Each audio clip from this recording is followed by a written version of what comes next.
of successfully getting flights off the ground next year. Greater Manchester Conservative Chairman Stephen Carlton-Wood says the stakes are high for the Prime Minister. I think that Rishi feels as though he might have egg on his face if he doesn't proceed with it. And it's all right, people saying, oh, well, the law, we should sort of line your ducks up first to make sure that you know you're going to get it through a court. But as I said earlier, it's untested law. So there's always going to be an interpretation of that in a different way. And we've seen judges across the country have different interpretations of this anyway. Former Home Secretary Suella Braverman says the UK's abstention from the UN Security Council ceasefire vote is disappointing. The ballot that would allow aid into the enclave and people to flee was vetoed by the United States. They stood alongside Israel, saying the proposed resolution would only plant the seeds for the next war.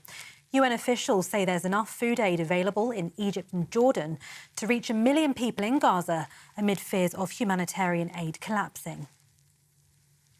Thousands of people are marching through central London in protest at the ongoing Israel-Hamas war. The Met Police have arrested a man on suspicion of a racially aggravated public order offence for allegedly displaying a placard comparing Israel to Nazi Germany. The march will make its way along the River Thames and meet outside Parliament Square.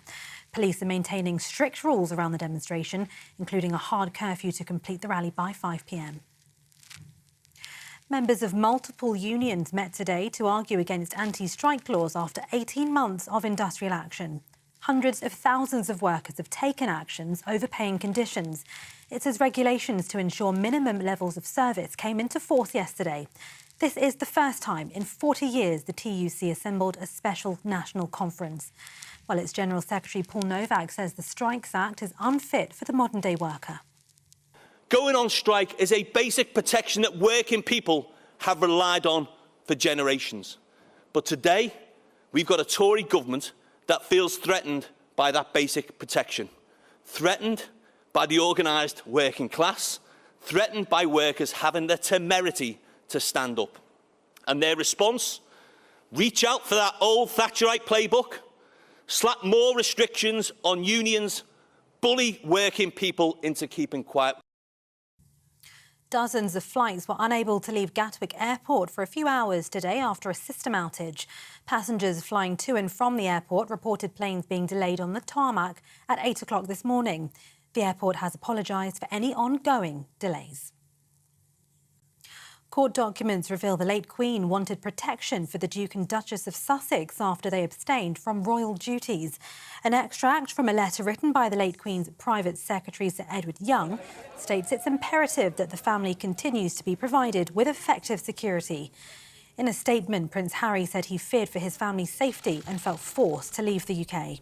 He's suing Associated Newspapers Limited over an article about his legal challenge against the Home Office following a decision to change his security arrangements. Brace yourselves as Storm Ellen brings gale-force winds and heavy rain to the UK this weekend. The Met Office says the Midlands, Northern England and Northern Ireland will see gusts of up to 70 miles per hour. Parts of northern England could also see up to 30 millimetres of rain today, with a yellow warning in place stretching from Carlisle to Sheffield until 3 o'clock tomorrow morning. Separate rain warnings also cover Northern Ireland until 7 o'clock this evening and parts of southern Scotland until 9 p.m. And finally, a rare white alligator has been born for the first time in captivity. The female reptile is one of only 7 leucistic alligators in the world. That's according to officials at the theme park in Florida, where she was born. They're the rarest genetic variation in the American alligator, differing from the albino, which have pink eyes and a complete loss of pigment. This is GB News across the UK on TV, in your car on digital radio and on your smart speaker by saying play GB News. Now back to Nana.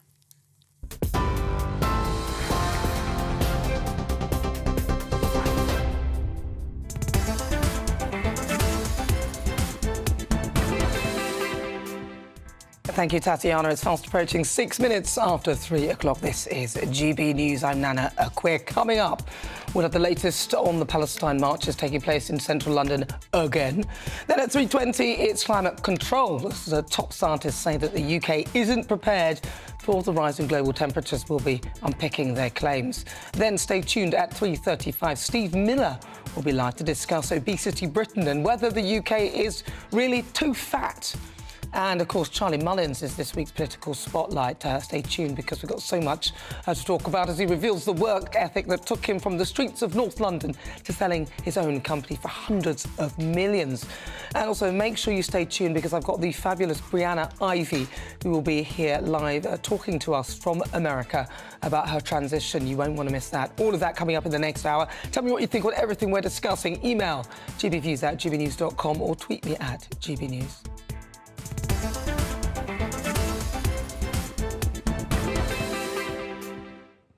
But first, thousands of pro-Palestinian protesters are marching in central London again to demonstrate against the resumption of Israel's bombing of Gaza. But there has been mounting pressure on the Met Police to take stricter action against incidents of anti-Semitism during the demonstrations. Well, joining me now is GB News reporter Jack Carson. Jack, whereabout are you at the moment and what's going on behind you?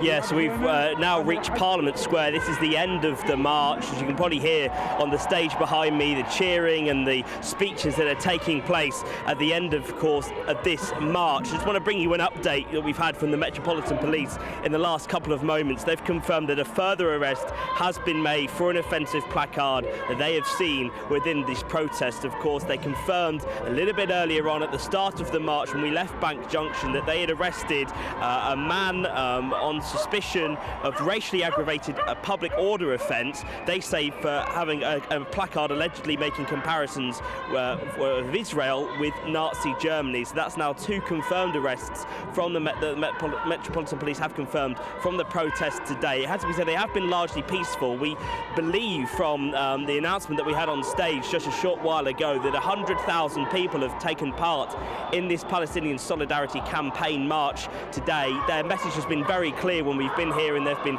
chanting that they want an immediate ceasefire. Of course, there was that vote, wasn't there, in the United Nations on the Security Council for a ceasefire. 13 out of the 15 nations on the council voted in favour. The UK abstained from that vote, but of course, because of the United States being a permanent member on that council, they were able to veto that call, of course, in their support for Israel. Now, amongst the different conditions that the police have been putting, of course, on these protesters, one of them was the Section 12 of the Public Order Act. That means that the protesters have had to stick to their designated route, and so far it does look like the protesters have done that, but there are also further conditions around, of course, the dispersal of these protesters. Some of them, many of them, now that this march has ended, are starting to leave peacefully and head home. As you can hear behind me, these speeches will continue until 4 o'clock when the police will ask the speeches to stop, and they say that all crowds should be dispersed by 5 p.m. But so far, it's been much more peaceful, I think, here today than we've seen from previous protests. But as the Metropolitan Police confirmed in the last few moments, that's now 2 arrests in total from the march today. And just briefly, Jack, have you heard any chants of From the River to the Sea or any offensive chanting, or have they stopped doing that now? No, those chants have continued, of course. They are very controversial chants in their meaning. So From the River to the Sea was one of them, as well as chants calling Israel a terrorist state. There's certainly been many of those chants within the crowds as well. But in terms of offensive placards, it seems to be much better from the protesters here today. All right, Jack, thank you very much. That's Jack Carson. He's there in central London at the pro-Palestine protest. Let's cross to Tel Aviv now, live, and get some analysis from Mr. Fire Uri Geller. Uri, thank you so much again for joining me. Oh, you've got a giant bear. What's the bear about, Uri? In a moment, I'll tell you. First of all, may I take this opportunity to wish everyone, all your viewers, a happy Christmas, and to all your Jewish viewers, and there are plenty, happy Hanukkah, Hanukkah Sameach. Now, why am I holding this teddy bear? Let me tell you why. Yesterday, an IDF, an Israeli commando unit, broke into a school. in Gaza, a school, an elementary school. By the way, that's where all the weapons are. They found a teddy bear about this size. They tore the teddy bear open, and inside the teddy bear, there was ammunition. They found sniper rifles. They found landmines. They found inside toys, grenades. I mean, this is in an elementary school, Nana. Now, let me just talk a little about what happened yesterday. You know, last night, the UN met to call for a ceasefire because those protesters are shouting, what about a ceasefire? Thankfully, our friends, the Americans, vetoed it. Now, look, Nana, people don't understand, and let me explain why there cannot and must not be a ceasefire. Look, a ceasefire would save Hamas, ISIS. A ceasefire would enable Hamas to repeat over again October the 7th. A ceasefire would not free our hostages. Now, let me ask you this question. All your viewers, send Nana on Facebook or Instagram. Would the UK have accepted a ceasefire when it was fighting the Falkland War? No, because that would have handed a victory to Argentina. Would the UK have accepted a ceasefire when it was fighting the Nazis? Obviously not. So for the same reasons, there can be no ceasefire here until Israel has defeated Hamas. By the way, you know, you must understand that the people who will benefit when Israel defeats Hamas are the Palestinians in Gaza. They are right now led by a cruel, oppressive, dictatorial regime. You know, Hamas does not hold elections. Hamas does not feed its people. Hamas oppresses women. Hamas kills gays. This is unbelievable. So one more thing I want to show you, and this is important for you all to hear and understand. Synchronicity-wise, I don't know why I chose to stand next to Darth Vader from Star Wars. By the way, the reason he's in my museum is because the actor who played Darth Vader was Dave Prowse, who was a very good friend of mine. Now, listen to this. I have something to say which will shock your viewers.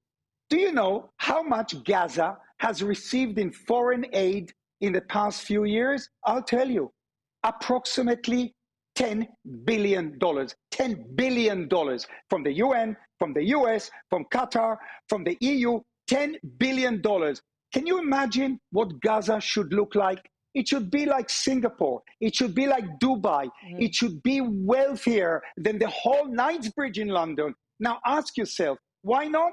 The answer is simple. It's because Hamas had stolen all the money and used it for weapons and tunnels. Its leader is called Ismail Haniyeh, does not live in Gaza. Do you know where he lives? He lives in a luxury hotel in Qatar, and he himself has a personal fortune of $4 billion. All this while ordinary people in Gaza are struggling to survive. You can Google them flying in their private jets, the Hamas leaders. Yeah, it is frightening. I think a lot of people are very concerned about all the death and destruction within Gaza, as I know the Israeli people are as well. Uri, it's really good to talk to you, really good to see you. Thank you so much for your thoughts. That's Uri Geller. He's live there in Tel Aviv. Thank you very much. Thank you. Geller. Well, listen, stay with me because I've got loads more to show you. Joining me now is international security and border expert control, Henry Bolton. Henry, thank you so much for coming into the studio. Now, listen, I wanted to show you a clip that I saw earlier this week. It was a clip of a lady who was talking to leaders of top universities in America and asking them about the whether or not genocide, what genocide was, and whether genocidal chanting was okay. I don't know whether you saw this clip, but have a listen to this. Dr. Kornbluth, at MIT, does calling for the genocide of Jews violate MIT's code of conduct or rules regarding bullying and harassment? Yes or no? If targeted at individuals, not making public statements. Yes or no? Calling for the genocide of Jews does not constitute bullying and harassment? I have not heard calling for the genocide for Jews on our campus. But you've heard chants for intifada. I've heard chants, which can be anti-Semitic depending on the context, when calling for the elimination of the Jewish people.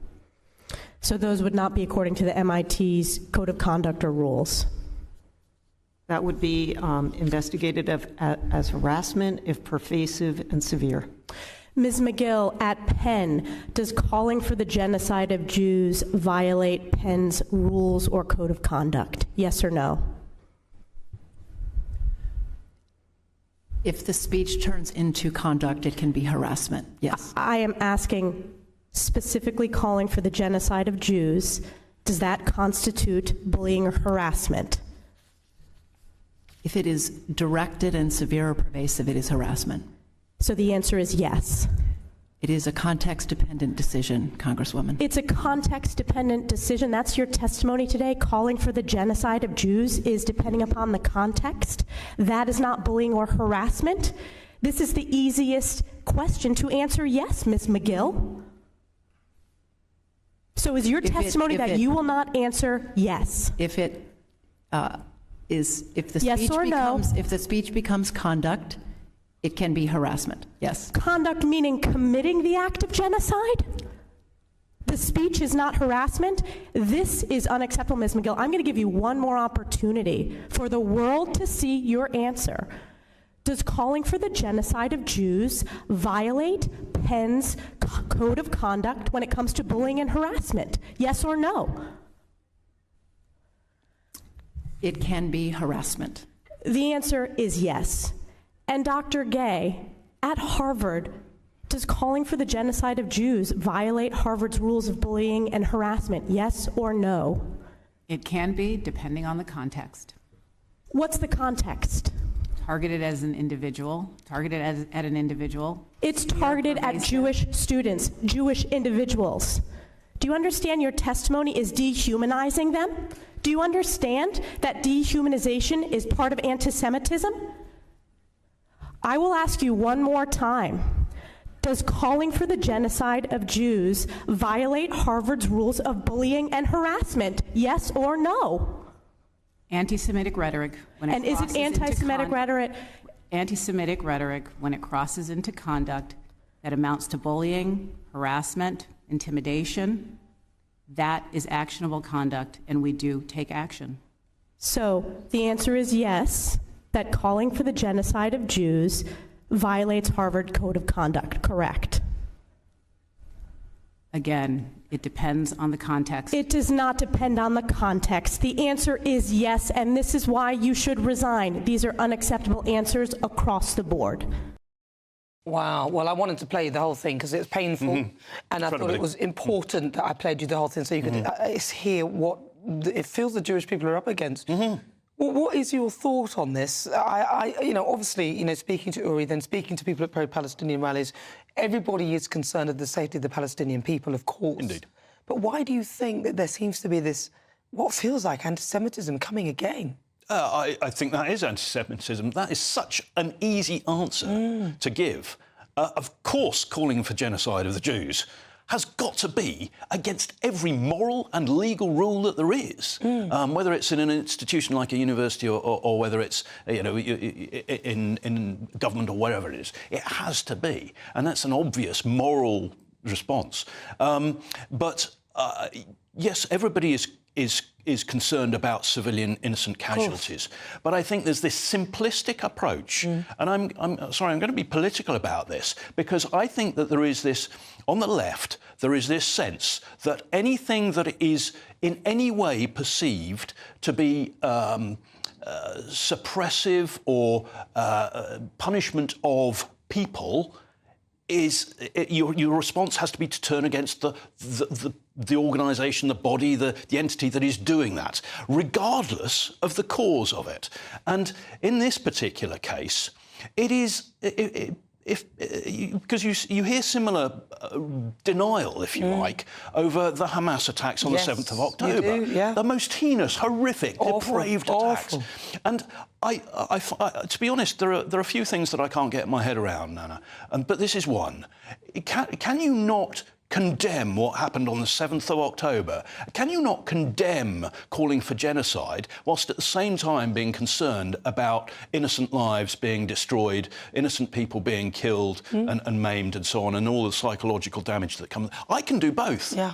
Why can't other people? And I've said a few times, Nana, nobody can lecture me about the horrors of war. I've seen them far too many times, close and personal, and civilian casualties, mass civilian casualties too. And I find it horrific what's going on. However, there has to also be a pragmatism about the situation. If there is a ceasefire, as people are calling for in that protest, then it is, as Yuri says, quite rightly going to play directly into the hands of Hamas. It will perpetuate the war, it will make the war more intractable, and it will lead to further casualties, not fewer. In the short term, maybe fewer, but in the longer term, it will lead to more Israeli casualties and more Palestinian casualties. And what people won't know, because I don't think it's been in the media, but since October the 7th, there have been over 100 attacks on United States bases around the Middle East, and 11 yesterday. So that's an escalation.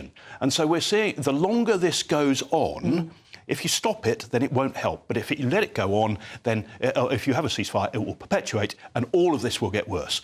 Henry, thank you so much. We'll be back later anyway to talk about more stuff. Henry Bolton, security expert. This is GB News. Welcome aboard. If you've just tuned in, coming up to 23 after 3 o'clock. I'm Nana Akua. On the way, new studies show that obesity costs Britain nearly 100 billion. Is the UK too overweight? But up next, it's time for climate control. We'll be unpicking the debate around the climate. Is the UK really unprepared for a global rise in temperature? This is GB News.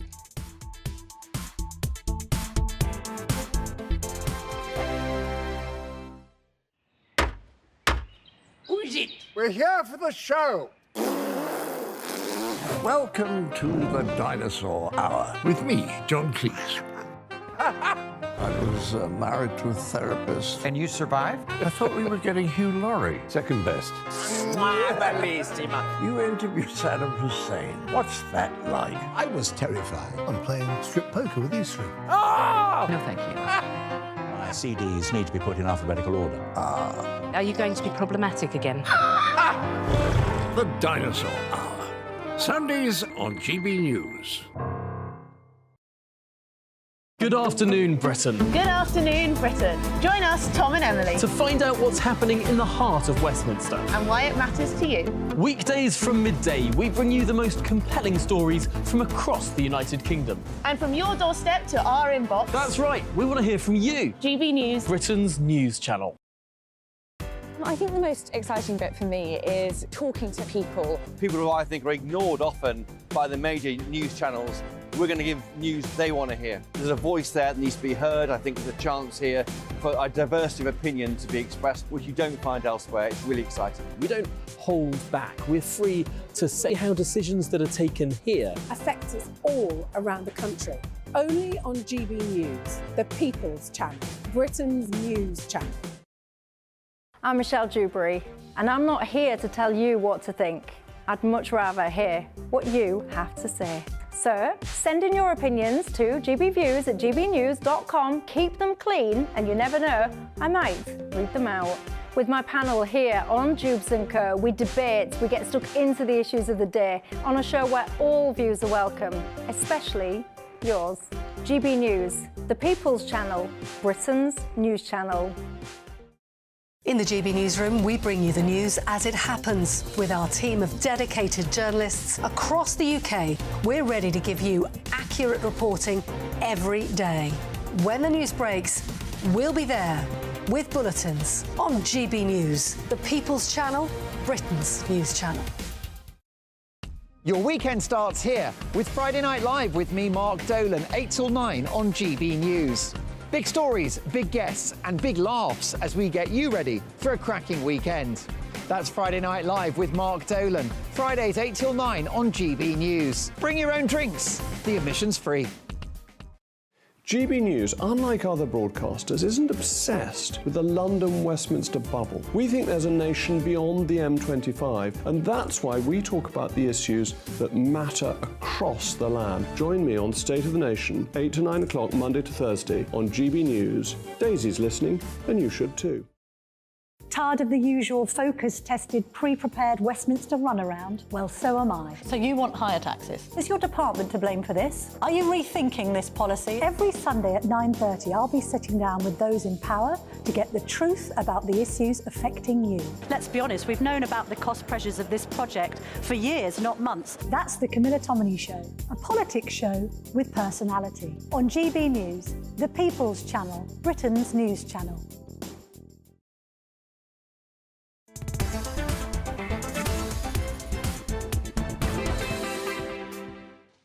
Good afternoon, 26 minutes after 3 o'clock. I'm Nana Akua. This is GB News. We are the People's Channel. Right, it's time now for Climate Control, where we unpick the debate around the climate. And let's kick it off with this one, because the National Audit Office has warned that the UK government has no effective strategy to protect the country from extreme conditions. Bit like nothing, where they had nothing prepared for COVID. Remember that? Now, this comes as scientists warn that the Earth is on the verge of 5 catastrophic climate tipping points as the planet warms. So should we be worried about the UK's safety if the planet warms? I'm joined now in the studio by meteorologist and social commentator Jim Dale, and also climate scientist Paul Burgess. Jim Dale, I'll start with you. Should we be worried? Yeah, of course we should be worried, not with a capital W. I think all the writing's on the wall. All the scientists have come out with...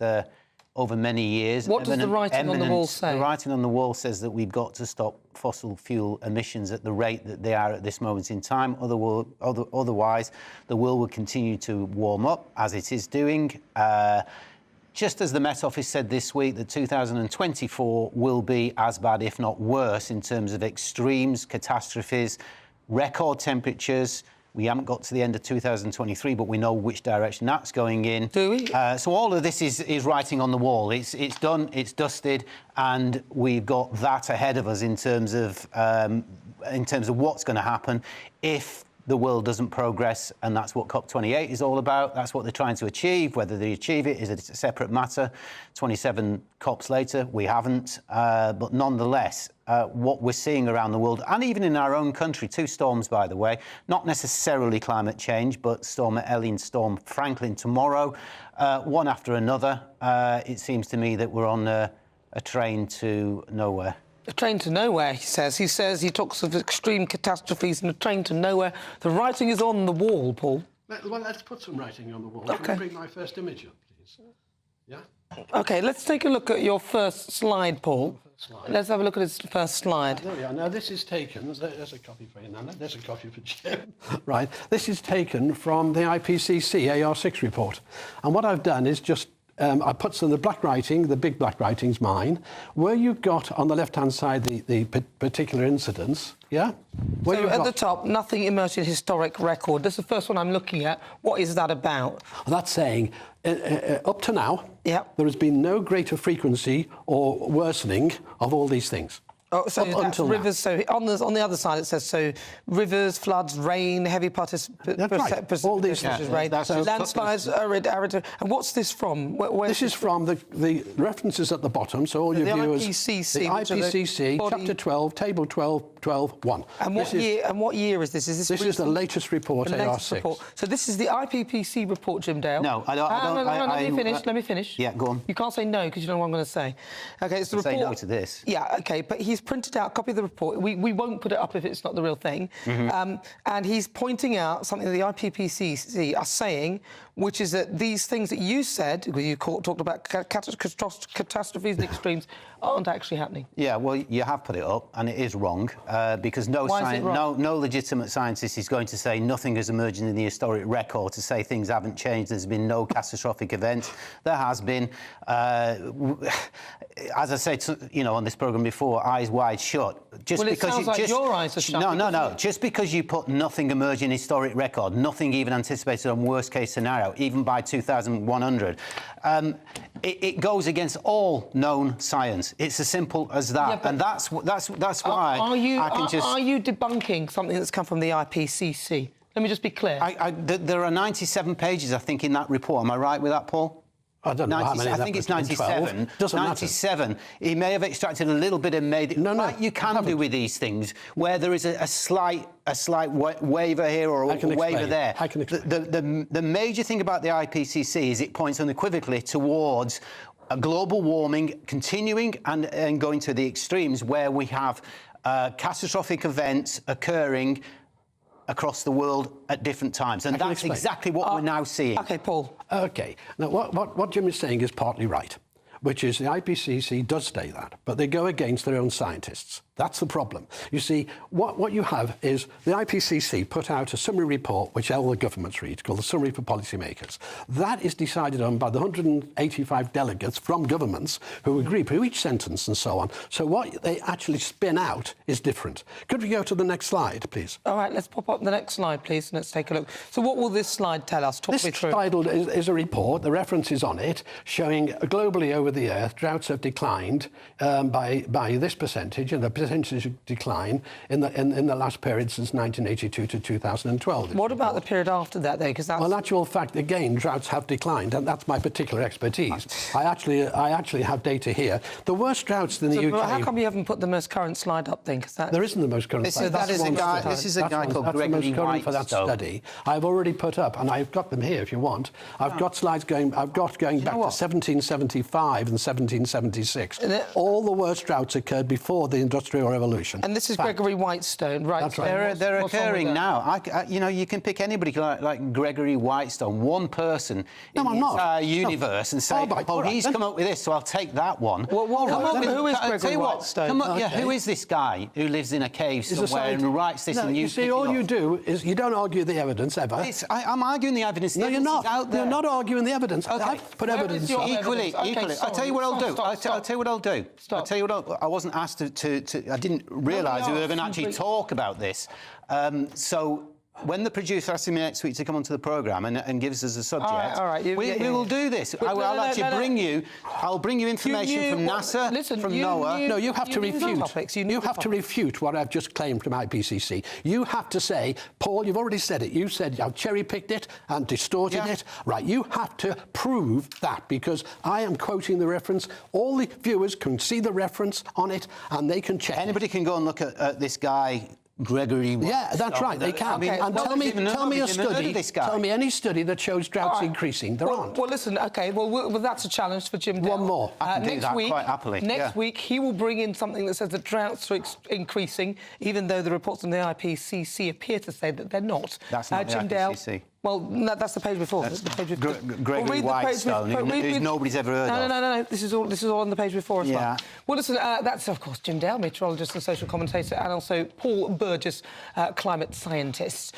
Right, well, they'll be back for another head-to-head next week. That's the way it goes here in GB News. It's now approaching 34 minutes after 3 o'clock. I'm Nana Akua. We're live on TV, online and on digital radio. On the way, it's Political Spotlight. My guest this week tells his tale of leaving school with no qualifications to becoming a millionaire. Of course, he's Charlie Mullins. But first, let's get your latest news headlines with Tatiana Sanchez.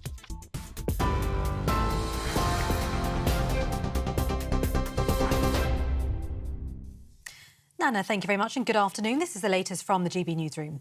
The Liberal Democrats are calling for an investigation to see whether the Prime Minister breached the ministerial code by failing to declare a £100 million payment to Rwanda. It was sent to Kigali in April on top of the £140 million already paid. That brings the total to £240 million. Writing in the Daily Telegraph, former Immigration Minister Robert Jenrick has warned Rishi Sunak's Rwanda bill doesn't go far enough. The Times reports the Rwanda legislation has been given only a 50% at best chance of successfully getting flights off the ground next year.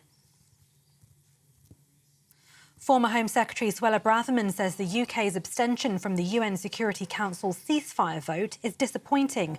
The ballot that would allow aid into the enclave and people to flee was vetoed by the United States. They stood alongside Israel, saying the proposed resolution would only plant the seeds for the next war. UN officials say there's enough food aid available in Egypt and Jordan to reach 1 million people in Gaza, amid fears of humanitarian aid collapsing. Thousands of people are marching through central London in protest at the ongoing Israel-Hamas war. The Met Police have arrested a man on suspicion of a racially aggravated public order offence for allegedly displaying a placard comparing Israel to Nazi Germany. The march will make its way along the River Thames and meet outside Parliament Square. Police are maintaining strict rules around the demonstration, including a hard curfew to complete that rally by 5 p.m.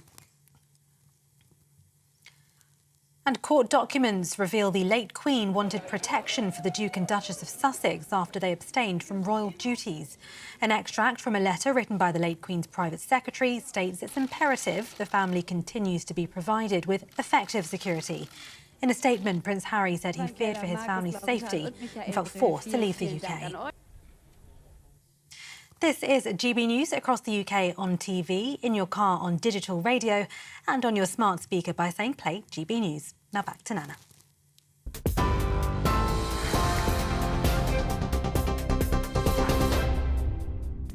Thank you, Tatiana. Coming up, it's Political Spotlight. My guest this week will be sharing his story of how hard work and grit made him a millionaire. But next, obese Britain, what is the real cost to the country?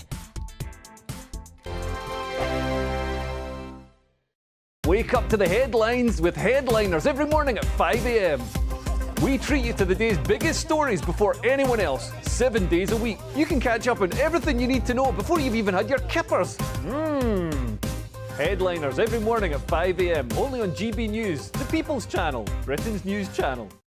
I'm Andrew Doyle. Join me at 7 o'clock every Sunday night for Free Speech Nation, the show where I tackle the week's biggest stories in politics and current affairs with the help of my 2 comedian panellists and a variety of special guests. Free Speech Nation, Sunday nights from 7 on GB News, the People's Channel, Britain's news channel.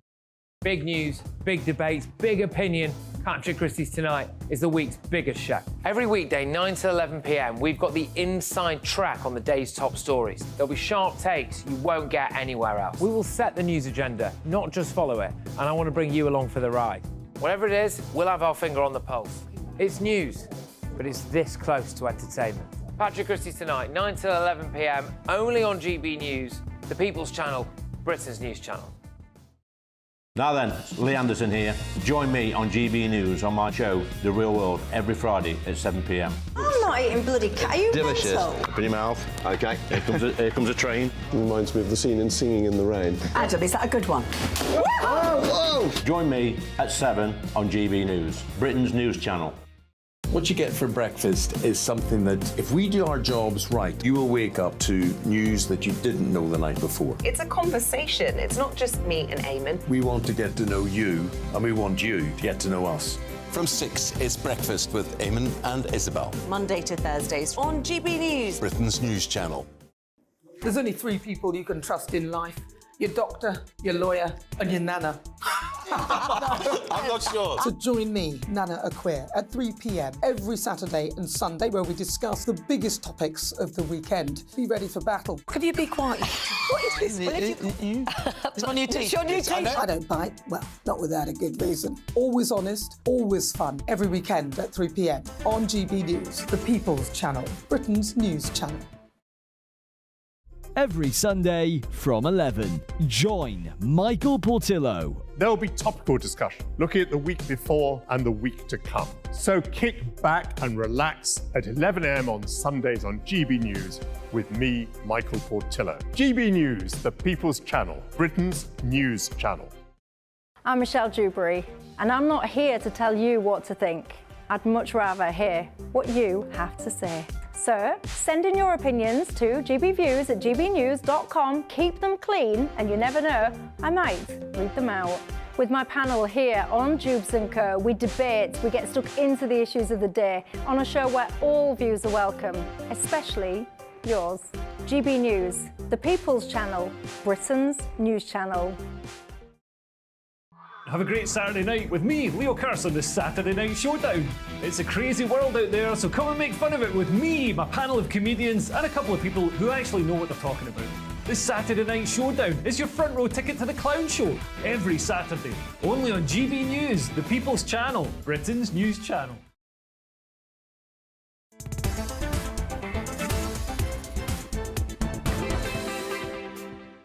If you just tuned in, where have you been? Oh, it's all right, you just missed 40 minutes of the show, but it's fine. We've got about two hours and 20 minutes left. I'm Nana Akua. This is GB News. We are the People's Channel.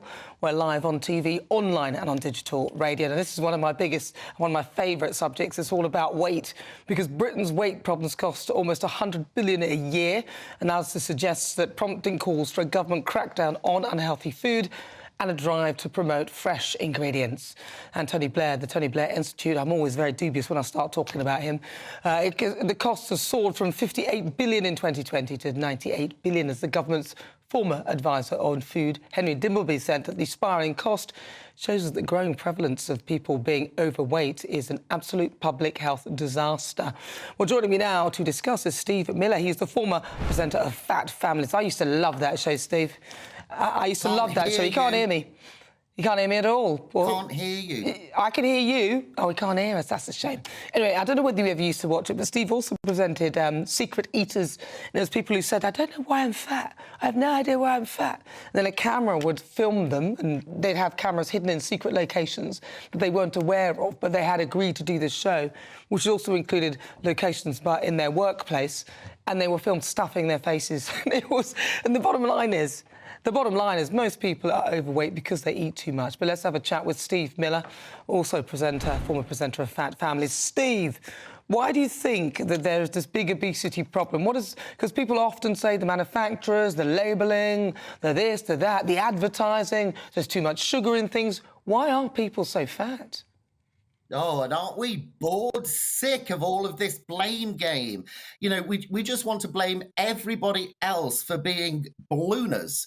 And frankly, the big elephant, excuse the pun, in the room right now is culture. We have developed a society in this country that actually applauds people for being fat, celebrates people being fat. And that is the big problem. The problem we've got is we're not straight talking enough about it. If you go to Japan or if you go to South Korea, for example, being fat is kind of frowned upon, and they're brave and bold enough to put that message out to the public.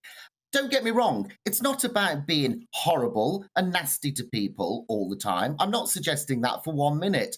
But the problem is we've got double standards now. On the one hand, we're saying it's great to be slim because you're healthier. And on the other hand, we've got this culture we've developed, which is frankly suggesting that, you know, oh, don't worry, you're not fat, you're just curvaceous. And we've got to let go. We've got to bring back some straight talking. And unfortunately, we're not doing it. And that's why it's costing us so much money.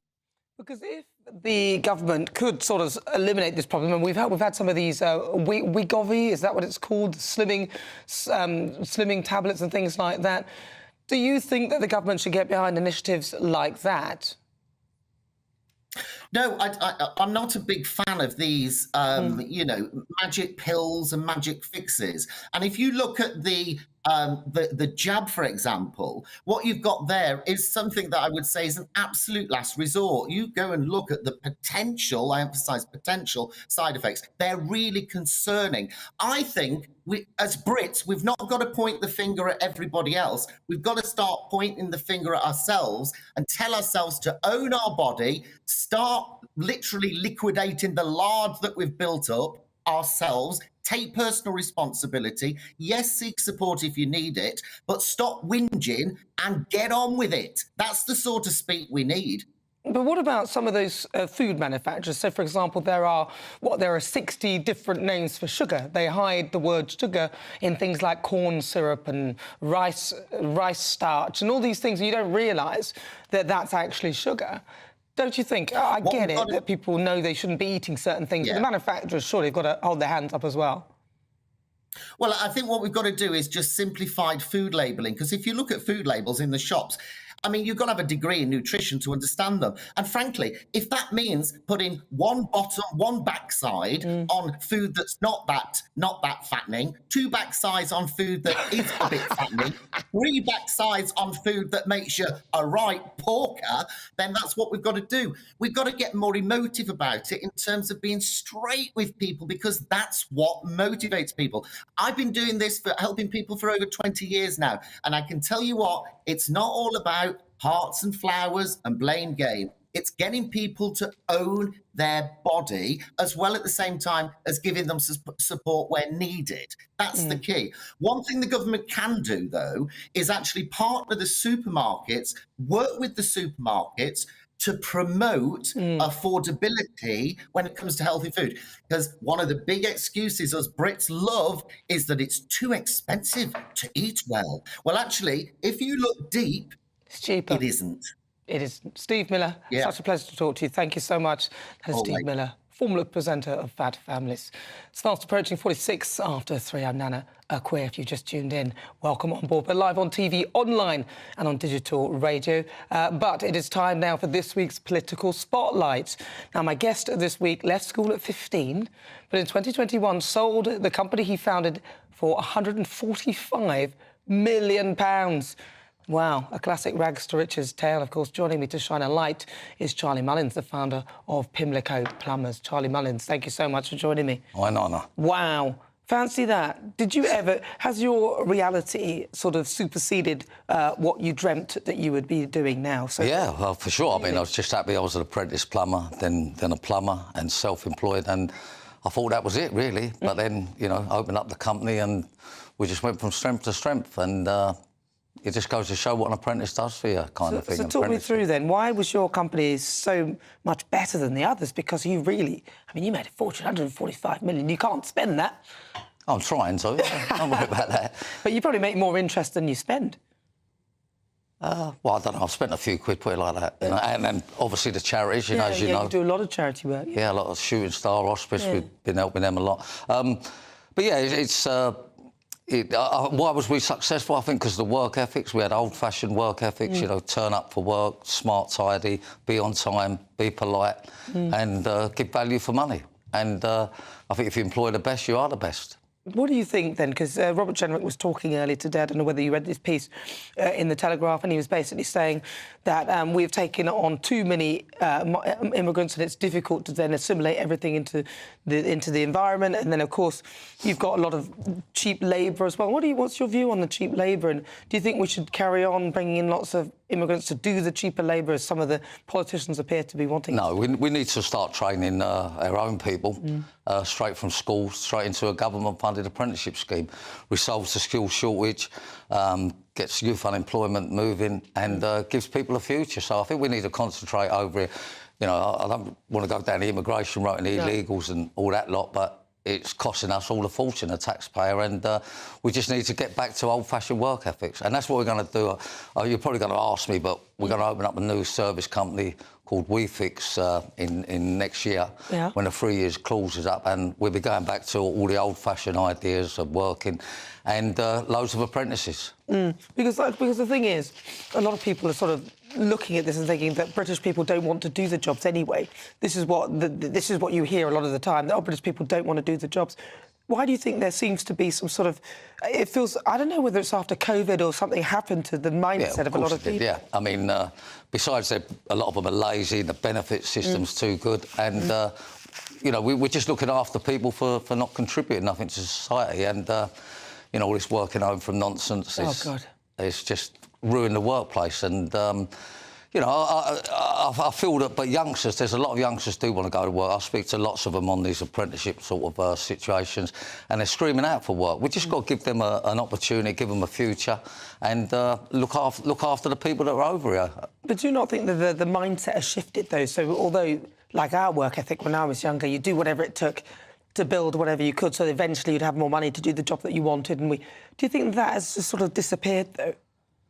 To a certain extent, yeah. I mean, you know, because you earn a few quid and spend a few quid, people start thinking you've got to be greedy and all that nonsense. You ain't. I mean, there's nothing wrong with wanting better in your life and improving your sort of situation, and for many other people. I mean, we employed about 500-odd people at the other company, and... you know, it's helped a lot of people with a lot of things, and, you know, loads of apprentices come through. So I think you've got to have that desire. You know, there's nothing wrong with, you know, earning loads of money. You know, it's the people that want to sit at home and get their benefits and all that, then, you know, they're the people that are affecting the country. Obviously, there's people there that, you know, can't go to work, and, you know, I feel sort of sorry for them, and they should get more money. But the other lazy lot, you know, just need to go to work. There does feel like there is a lazy attitude, or well, that's it, yeah. Or just the mindset that now actually work isn't as important as it was to many people, and actually you can have quite a nice life if you just don't work.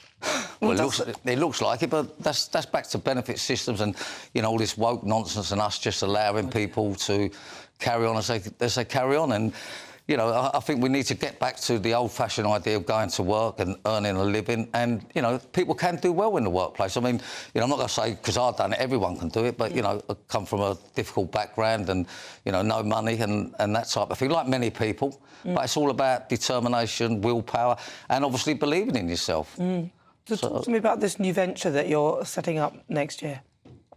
Yeah, well, so we have a new company called WeFix, and that'll be a very elite sort of plumbing and heating company in the same areas, hopefully for the same kind of customers. Allegedly, the other company not doing so well. I mean... well, you sold it now, anyway, haven't you? Yeah, I've sold it, but, you know, according to what you read in the paper, they're down quite a bit. And I think the marketplace has opened up quite a lot. And, you know, I've got 4 children and 10 grandchildren and... Wow. 3 great-grandchildren, 2 more on the way. No, how old are you, Charlie? You don't look old enough. How old? Yeah, how old are you? 71. What? You're 71? Yeah, what do you think, I was older? No, younger. What do you mean older? No, I thought you maybe, like, you might say 60, 59, 60... 69? No, somewhere in between sort of late 50s. I wouldn't have even put you at 60, actually, to be fair. Yeah, well, that's very kind of you. But, 71. you know, obviously I go to work and always worked, and I think that keeps you sort of, you know, sort of proper healthy, and obviously gym, as you can see. Yeah, we can see that. As you know. So, yeah, it's just living the right... Well, not living the right life. So, obviously, you know, I'm out and about, but in the same time, I just think work changes you so much and gives you sort of, you know, part of society, gives you principles, and, you know, I think you know, as I said before, there's nothing wrong with trying to better your life, and that's what I think we've got to get the point over to many people, because, you know, you've got all this nonsense about you drive this car and you do this and you do that. You know, it's out there for everyone to do. And obviously smart and tight. I must say that your dress is stunning. Oh, you like it? It's my Christmas. Yeah. I'm getting into the Christmas. I didn't notice you there. Thank you. No, it looks really... But I've noticed all you lot here are very tidy and very presentable, like on the news, and a lot of your guests are. So... Oh, thank you. No, you are, though. They are. Lovely of you to say. Thank you so much. So what did you set up this new company because you were sort of bored?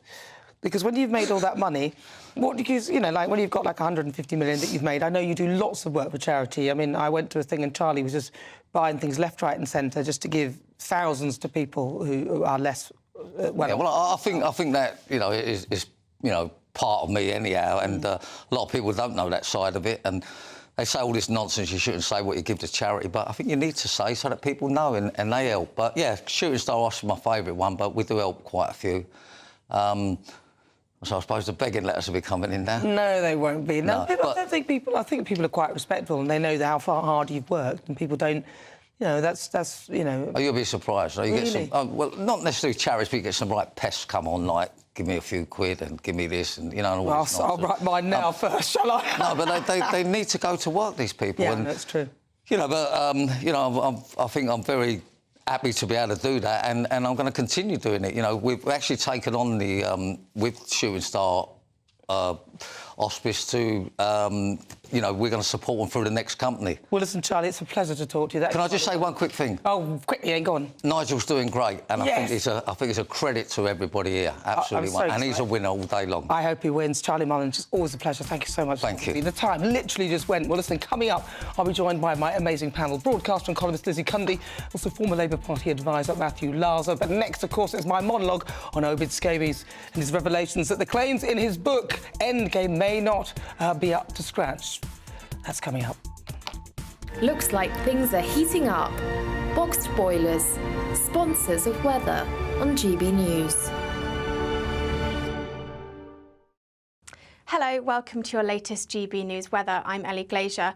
It's a very unsettled picture over the next couple of days, with low pressure very much in charge of our weather. The first system brought plenty of wet and windy weather, named Storm Ellen by the Irish Met Service, with Storm Fergus sat out to the west, bringing further wet weather through Sunday. Back to Saturday evening, though, and a drier picture across parts of England and Wales, as that band of rain has pushed its way into northern England, Scotland and Northern Ireland as well, where that heavy rain continues to fall on some very saturated ground, so some flooding is possible here. Under those clear skies, though, further south, we could see temperatures around 6 or 7 degrees, but perhaps just a little cooler across parts of Scotland. So a cloudy start across Scotland, but some sunny skies to begin with across England and Wales before the next system pushes in from the west, bringing some further spells of heavy rain and some strong winds too. Those strongest winds along those Irish Sea coast through Sunday afternoon and evening, but that rain continues to push its way north and eastwards into parts of Scotland through Sunday afternoon. Temperatures here generally around average, but a little milder again across the southwest, around 13 or 14 degrees. It's a cloudy start to Monday for most of us, with outbreaks of light rain and drizzle at times, but some heavier rain across parts of Scotland, pushing in from the east as we go through into Monday afternoon. The best of the sunshine, though, again across Wales and parts of England, where we could see some sunny skies through the afternoon. Temperatures generally around average for the time of year, and there's some hints of something a little bit more settled on the way through next week. That warm feeling inside from Boxed Boilers, sponsors of weather on GB News. This is GB News. We are the People's Channel. I'm Nana Akua. Next up, after Kemi Badenoch's comments on self-ID in the Commons, this week I'll be speaking to Brianna Ivy on her inspirational story of overcoming being... Oh, you'll find out later.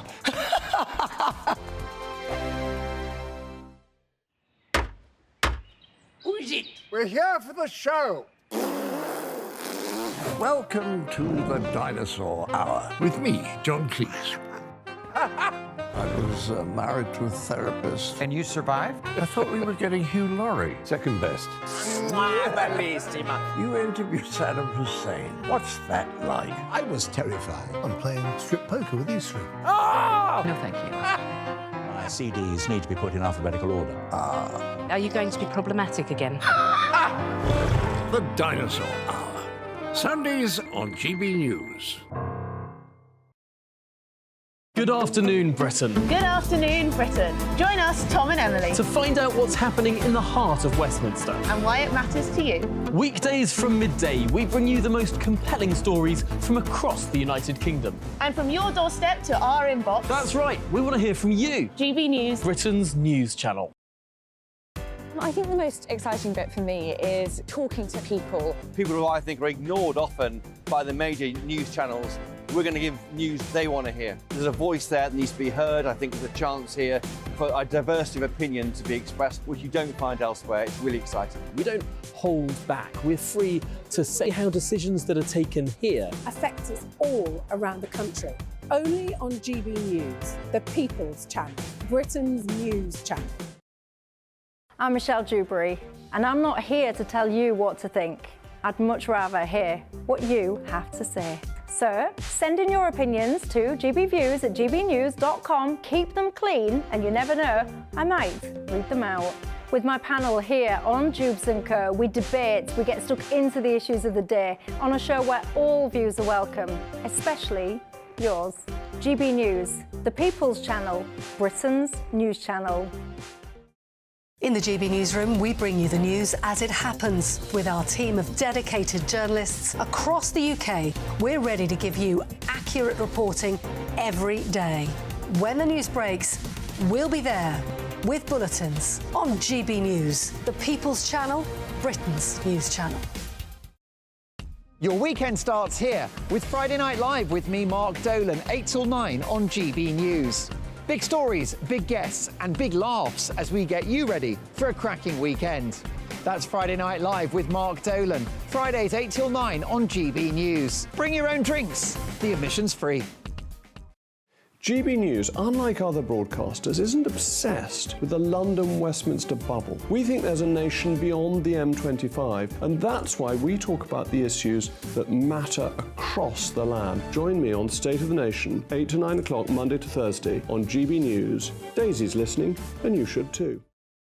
Tired of the usual focus-tested, pre-prepared Westminster runaround? Well, so am I. So you want higher taxes? Is your department to blame for this? Are you rethinking this policy? Every Sunday at 9:30, I'll be sitting down with those in power to get the truth about the issues affecting you. Let's be honest, we've known about the cost pressures of this project for years, not months. That's the Camilla Tominey Show, a politics show with personality. On GB News, the People's Channel, Britain's news channel.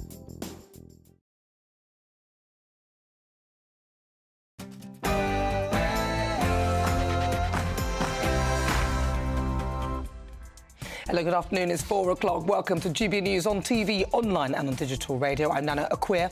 And for the next 2 hours, me and my panel will be taking on some of the big topics hitting the headlines right now. This show is all about opinion. It's mine, it's theirs, and of course it's yours. We'll be debating, discussing, and at times we will disagree, but no one will be cancelled.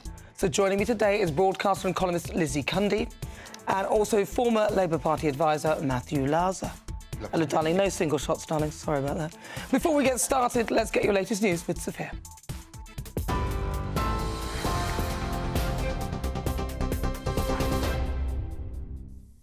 Good afternoon. It's 4 o'clock. I'm Sophia Wensler in the GB newsroom. The Lib Dems are calling for an investigation to see whether the Prime Minister breached the ministerial code by failing to declare a £100 million payment to Rwanda. It was sent to Kigali in April on top of the £140 million already paid. That brings the total to £240 million. Writing in the Daily Telegraph, former Immigration Minister Robert Jenrick has warned Rishi Sunak's Rwanda bill does not go far enough. The Times reports the Rwanda legislation has been given only a 50% chance at best of successfully getting flights off the ground next year. Greater Manchester Conservative chairman Stephen Carlton-Woods says the stakes are high for the Prime Minister. I think that Rishi feels as though he might have egg on his face if he doesn't proceed with it. And it's all right, people saying, oh, well, the law, we should sort of line your ducks up first to make sure that you know you're going to get it through a court. But as I said earlier, it's untested law. So there's always going to be an interpretation of that in a different way. And we've seen judges across the country have different interpretations of this anyway. Former Home Secretary Suella Braverman says the UK's abstention from the UN Security Council ceasefire vote is disappointing. The ballot that would allow aid into the enclave and people to flee was vetoed by the United States. They stood alongside Israel, saying the proposed resolution would only plant the seeds for the next war. UN officials say there's enough food aid available in Egypt and Jordan to reach 1 million people in Gaza, amid fears of a humanitarian aid collapsing. Thousands of people are marching through central London in a protest at the ongoing Israel-Hamas war. Our reporter Jack Carson caught up with them outside Parliament. Well, it's estimated 100,000 people took part in this pro-Palestine march today as it ended up here at Parliament Square. Now, the protest was mainly peaceful, but there were controversial chants of "From the River to the Sea," as well as chants calling Israel a terrorist state.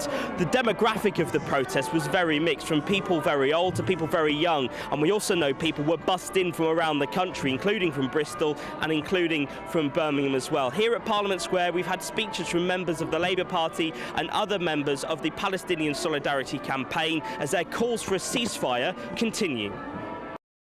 Members of multiple unions met today to argue against anti-strike laws after 18 months of industrial action. Hundreds of thousands of workers have taken actions over pay and conditions. It's as regulations to ensure minimum levels of service came into force yesterday. This is the first time in 40 years the TUC assembled a special national conference.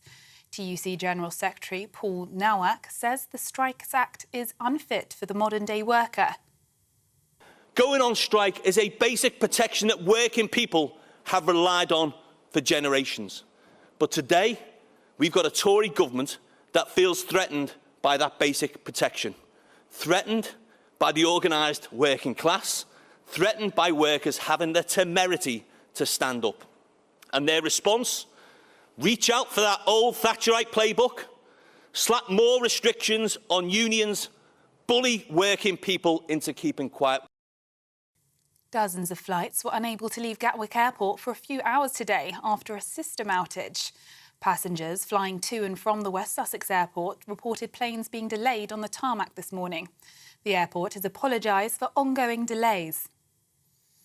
Court documents reveal the late Queen wanted protection for the Duke and Duchess of Sussex after they abstained from royal duties. An extract from a letter written by the late Queen's private secretary, Sir Edward Young, states it is imperative that the family continues to be provided with effective security. In a statement, Prince Harry said he feared for his family's safety and felt forced to leave the UK. He is suing Associated Newspapers Limited over an article about his legal challenge against the Home Office following a decision to change his security arrangements. Brace yourself as Storm Ellen brings gale force winds and heavy rain to the UK this weekend. The Met Office says the Midlands, Northern England and Northern Ireland will see gusts of up to 70 miles per hour. Parts of Northern England could see up to 30 millimetres of rain today, with a yellow warning in place, stretching from Carlisle to Sheffield until 3 o'clock tomorrow morning. Separate rain warnings also cover Northern Ireland until 7 o'clock this evening and parts of southern Scotland until 9 p.m. And 5 coastal homes in an erosion-hit seaside community are being torn down today. Demolition work began on the Clifftop homes in the village of Hemsby in Norfolk this morning. Great Yarmouth Borough Council said this decision was taken because the homes were not structurally sound and unsafe after high tides and strong winds have been eroding the cliff. The feeling locally has been fluctuating from extreme sadness to extreme anger. This is GB News across the UK, on TV, in your car, on your digital radio and on your smart speaker by saying play GB News. Now let's return to Nana.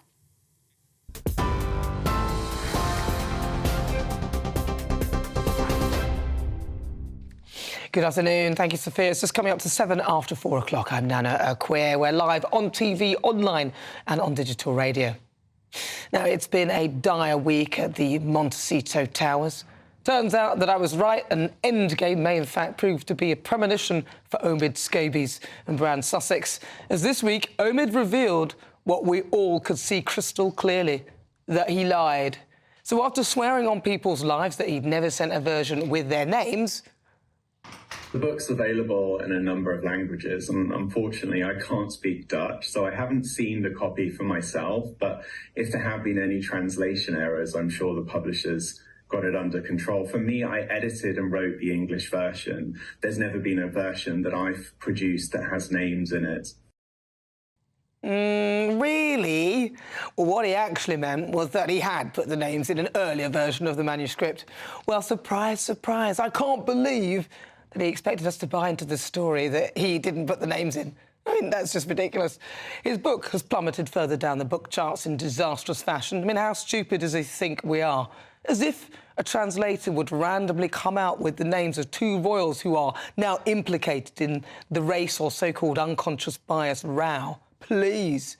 The scab has fallen off to reveal a gaping, lying wound. The revelations in the book had apparently had a dire effect on Brand Sussex, as the Montecito mourners have yet to come out to condemn it or disassociate themselves from its contents. And it is now rumoured that Meghan's A-list agent could be planning to scarp her, deeming her too hot to handle, and not in a good way. Remember the damage Spare did to both of them? It may have been a fast seller and made them a load of money, but reputationally, it didn't do them much good at all. And of course, this week, Prince Harry has lost his latest legal battle, which means that the newspaper can successfully argue in court that his team undertook a masterclass of spinning to mislead the public about an offer he made to pay for his security.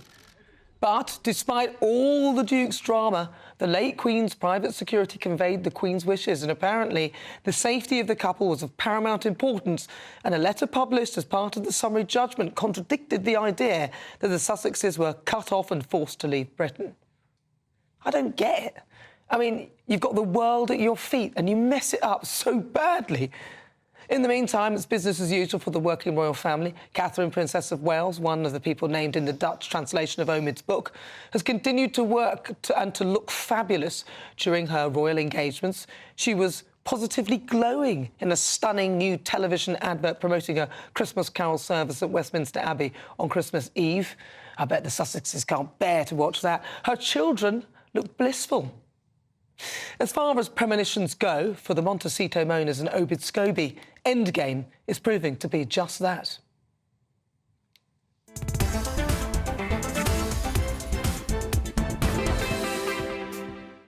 Right, so before we get stuck into the debate, here's what else is coming up today. For the Great British Debate this hour, I'm asking, is Robert Jenrick right?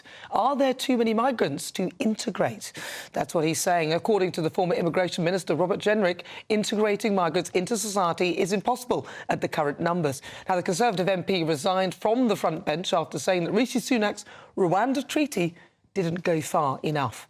Then at 4:50, it's Royal Roundup time. Joining me live, royal biographer Angela Levin will be here to give me the latest from behind the palace walls. As Harry's claim to libel gets thrown out of court, we'll have the latest on that. Prince versus the Home Office. And stay tuned now, 5 o'clock, it's my difficult conversation. This is an amazing guest, Brianna Ivy. Now, she'll be live to talk about her transition at age 13 and what she's doing to help others like her. You will not want to miss that.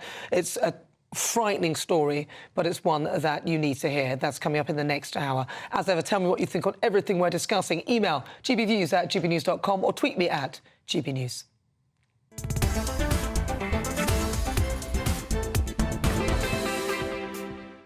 Right, let's get started. Let's welcome again to my panel former Labour Party advisor Matthew Larza and also broadcaster and columnist Lizzie Cundy. Right, so let's start with you, Lizzie Cundy. Yes. You're looking fabulous in that pink, by the way. I Thank love you. it. I wanted to brighten us up That's on so this very bright. windy, gusty day. I'm jealous. Oh, you're jealous? You can have it any time. Have you seen the shoes? I feel very subdued between you. You're very brown. Yes, you remind me of my history don't say that teacher. to me, Lizzie. I'm very proud. I thought she was talking to me. Well, yes. Well, with Scobie, I mean, it's not only his eyebrows that aren't real; it's everything they he not says. real? No, there aren't. Yeah, those. Were you shocked? Why would you have them like that if you could have fake ones? Well, I don't know. You'll have to ask him that. Whether you'll get a straight, answer is another thing. But the thing with this, I mean, none of us were shocked. We all knew he gave the names. The question is, where did he get the names from? Now, I have, on authority from the royal household, no one would have given those names, and no way would have King Charles given those names, nor anyone else. There is only one person, and we all know who it is. I'm really sorry. Meghan Markle has her fingerprints all over this. Well, look, she's not here to defend herself. No, and the bottom she line isn't. is, but they have not condemned it, which is her agent is concerned about, by the sounds of it, these are the rumours, and a lot of these rumours end up turning out to be true after a while. So, Matthew Larza, what do you make of this? Obid Scobie has come out and told us what we all knew. Yeah, well, look, I think the first thing he does is he needs to apologise. He needs to offer a total apology to the poor Dutch translator, who's the person that I feel most sorry for in all of this. He literally lied, as far as we can see, because he is now pays to claim he did say. Yeah, he's admitted he's lied. Yeah. So, this poor Dutch translator, I'm sure not paid a fortune to translate his fine words of English into Dutch. Well, it's probably ghostwritten. Yeah, exactly. It's just been, but the translator's literally been, you-know-what, from a great height. And that just really disturbs me. So I think the first thing he needs to do is apologise directly to the translator and get his chequebook out. Well, perhaps he should apologise to the King and also Catherine, because... that should be second. Well, because it's unacceptable. First of all, they have no defence against that. And he knows that. Absolutely. And he's exploited that, hasn't he? But it hasn't really worked, though, because actually every time I see Catherine, she looks more magnificent than ever, doesn't she? She looks fabulous. Really, I mean, I have to say, I saw her last week at the Royal Albert Hall. Standing ovation, everyone singing God Save the King, and they all applauded her. She looked radiant. I've never seen her look better. In fact, for Scobie and Meghan Markle and Prince of, the law courts, because he's never out of court at the minute. Prince of the Old Bailey. It's really, whatever they're trying to do is working against them. Terrible. And Catherine, can I say, that is the way to be a royal. Never seen anyone, she looks so beautiful, doing her royal duty effortlessly, not a hair out of place. Well done to her. Absolutely. He's having the reverse effect, isn't he? When I say they maybe, because we know the power behind his writing desk. But it's having the exact opposite effect, because, I'm not the #1 fan of the concept of a royal family, but I have to say that since the accession, we've had an absolutely fantastic display of dignity with a huge provocation. So, which is the second, not the first, shot across across the bows. So, you know, it's making the royal family more popular. And it's making the Sussexes look ever more isolated. But Scobie, as a journalist, who can ever take him seriously now? And I'm sure he's made a few quid from this. No, his book has actually gone down But the charts, yes, so as I said, it's not doing well. It's going half price already. And I'm afraid, you know, I said last week, the truth rises to the top. Absolutely. And I'm embarrassed for him. Yeah. I mean, clearly he's finished now, isn't he? Because nobody's going to listen to anything he says after he's admitted not having told the truth. So, Meghan's going to have to find another mouthpiece. Yeah, exactly. She's going to have to find somebody else to brief. It's just terrible. It's embarrassing, I have to admit. It's quite embarrassing. But I think it's also the publishing industry should look at this and think, why are they publishing something which is so flimsy, you know, and has so little, you know, gravitas and quality about it? Do you think that perhaps they themselves should actually...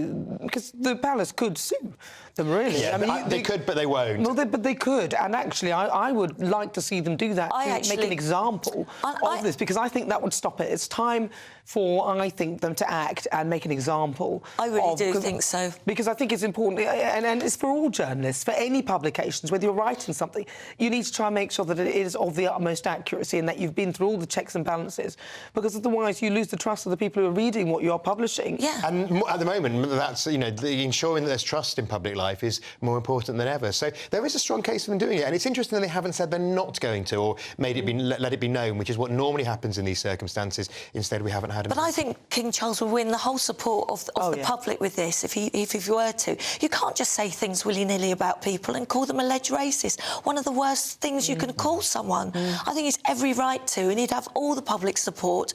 And I really can see why Prince William is so angry at his brother for letting this happen. How disgraceful to his wife. And it has a knock-on effect to all the other family members. You know, Harry should hold his head in shame. I'm embarrassed of him. I really am. Such a shame. You know, it's such a shame. And let's not forget, Prince William lost his mother too. You know, and has been through a lot. It's such a shame, because they had a wonderful platform. Yes. And even, look, if I'm given a wonderful platform, if somebody says something racist to me, I don't take any notice, even if it's coming from all sides, because I want to show people that, OK, you can say that, but this is who I am.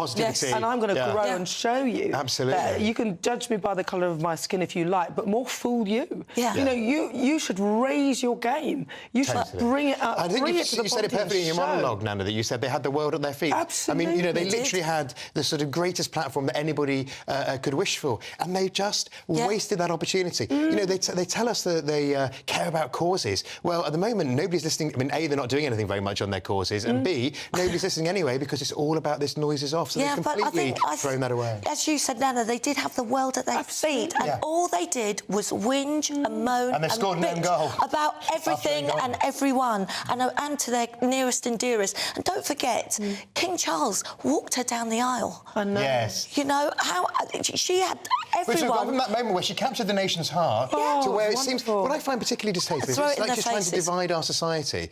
You know, it's as though she wants to sort of say that all British people are racist, which is obviously absolute nonsense. I don't know whether she's trying to do that or not. I don't really get what she's trying to do. Maybe I'm oversubscribing. You know, in her defence, she would probably say that she's just trying to live, and she felt an overwhelming sense of racism. Maybe there was that, but...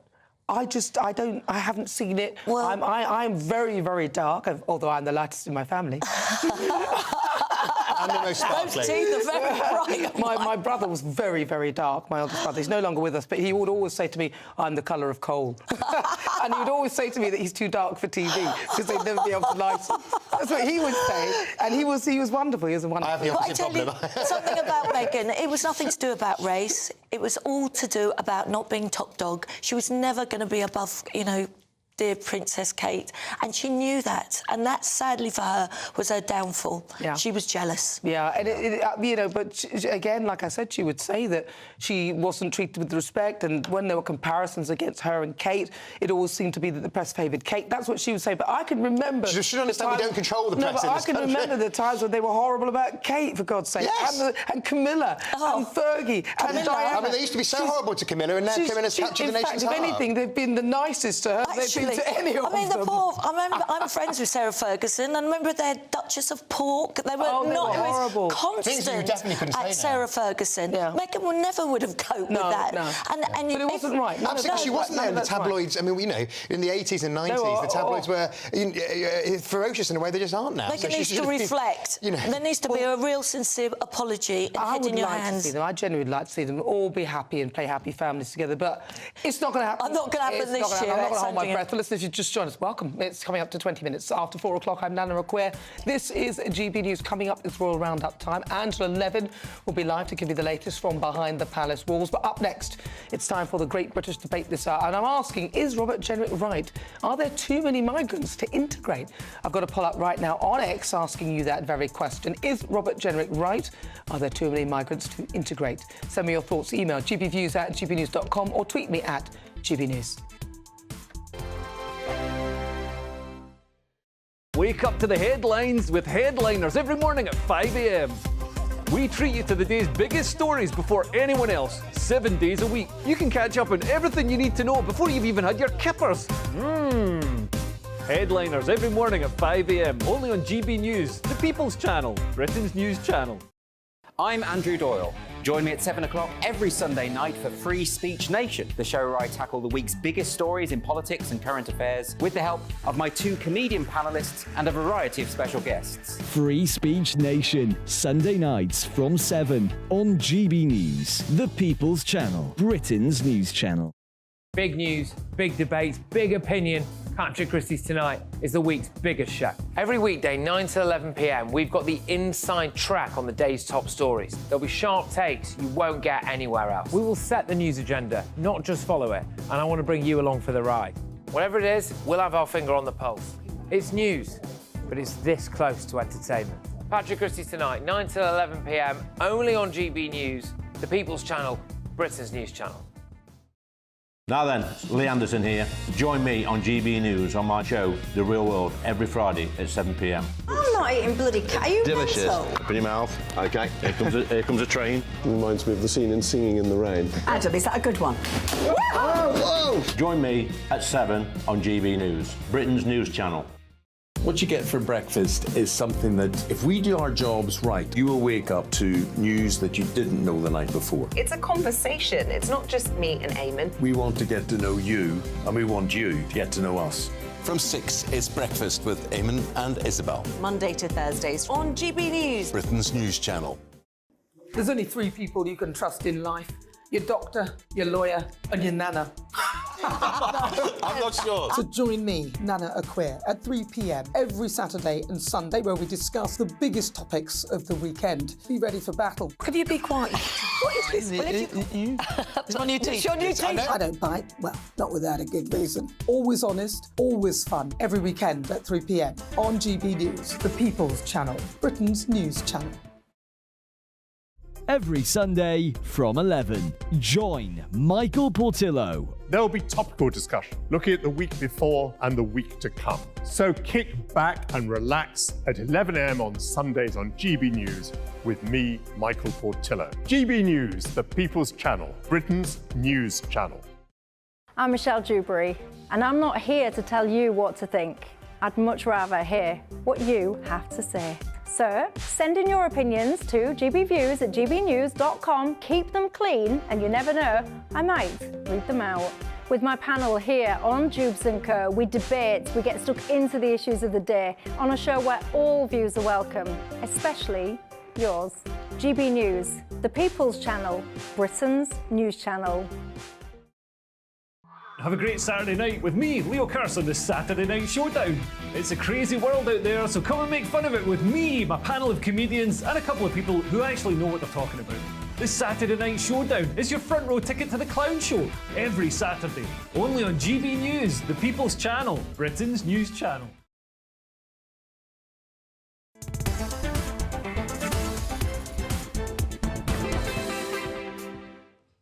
Hello, good afternoon. Welcome on board. As this is coming up to 24 minutes after 4 o'clock, I'm Nana Akua. This is GB News. We are the People's Channel. We're live on TV, online and on digital radio. Now, still to come, you will not want to miss this. Brianna Ivy, she'll be live telling me about her fascinating transgender journey, an incredible story from an incredible person.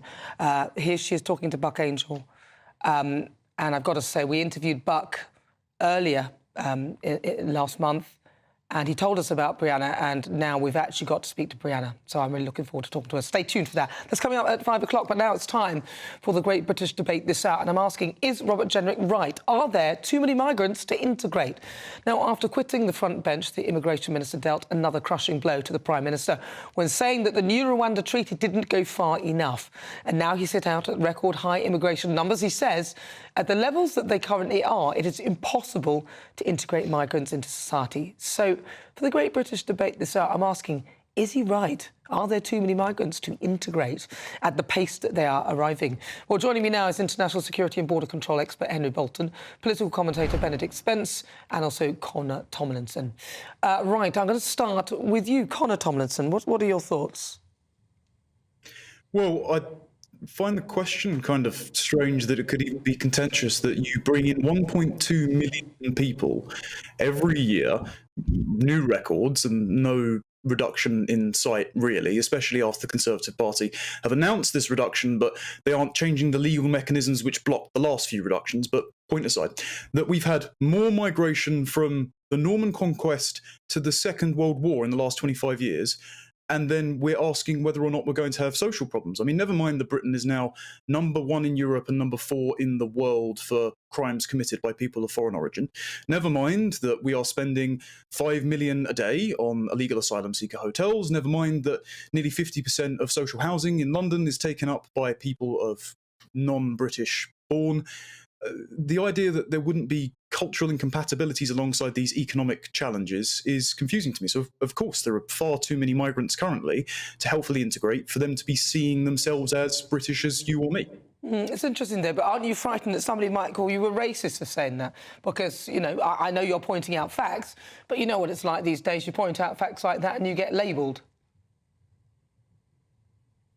No, because they're probably just lying. I'm not concerned. I'm more concerned about whether or not the high street around me is deteriorating into a series of businesses that I don't want to shop in or that I don't recognise because a bunch of people turned up in the last couple of years and transformed the place that I lived in without me wanting to live in it. I didn't mention race at all, so if they call me that, I don't really care.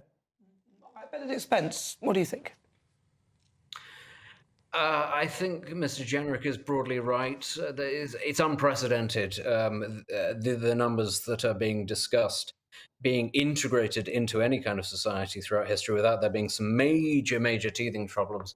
But I think actually broadly the point has been missed, which is Mr. Jenrick is suggesting that it would be impossible to integrate these people based on the idea that that is the desired outcome anyway. Actually, the record, I think, of the Tory government and the Labour government before it, if we're being completely honest, has not been about integrating. They're not interested in integrating. What they see these people as is purely as a source of labour.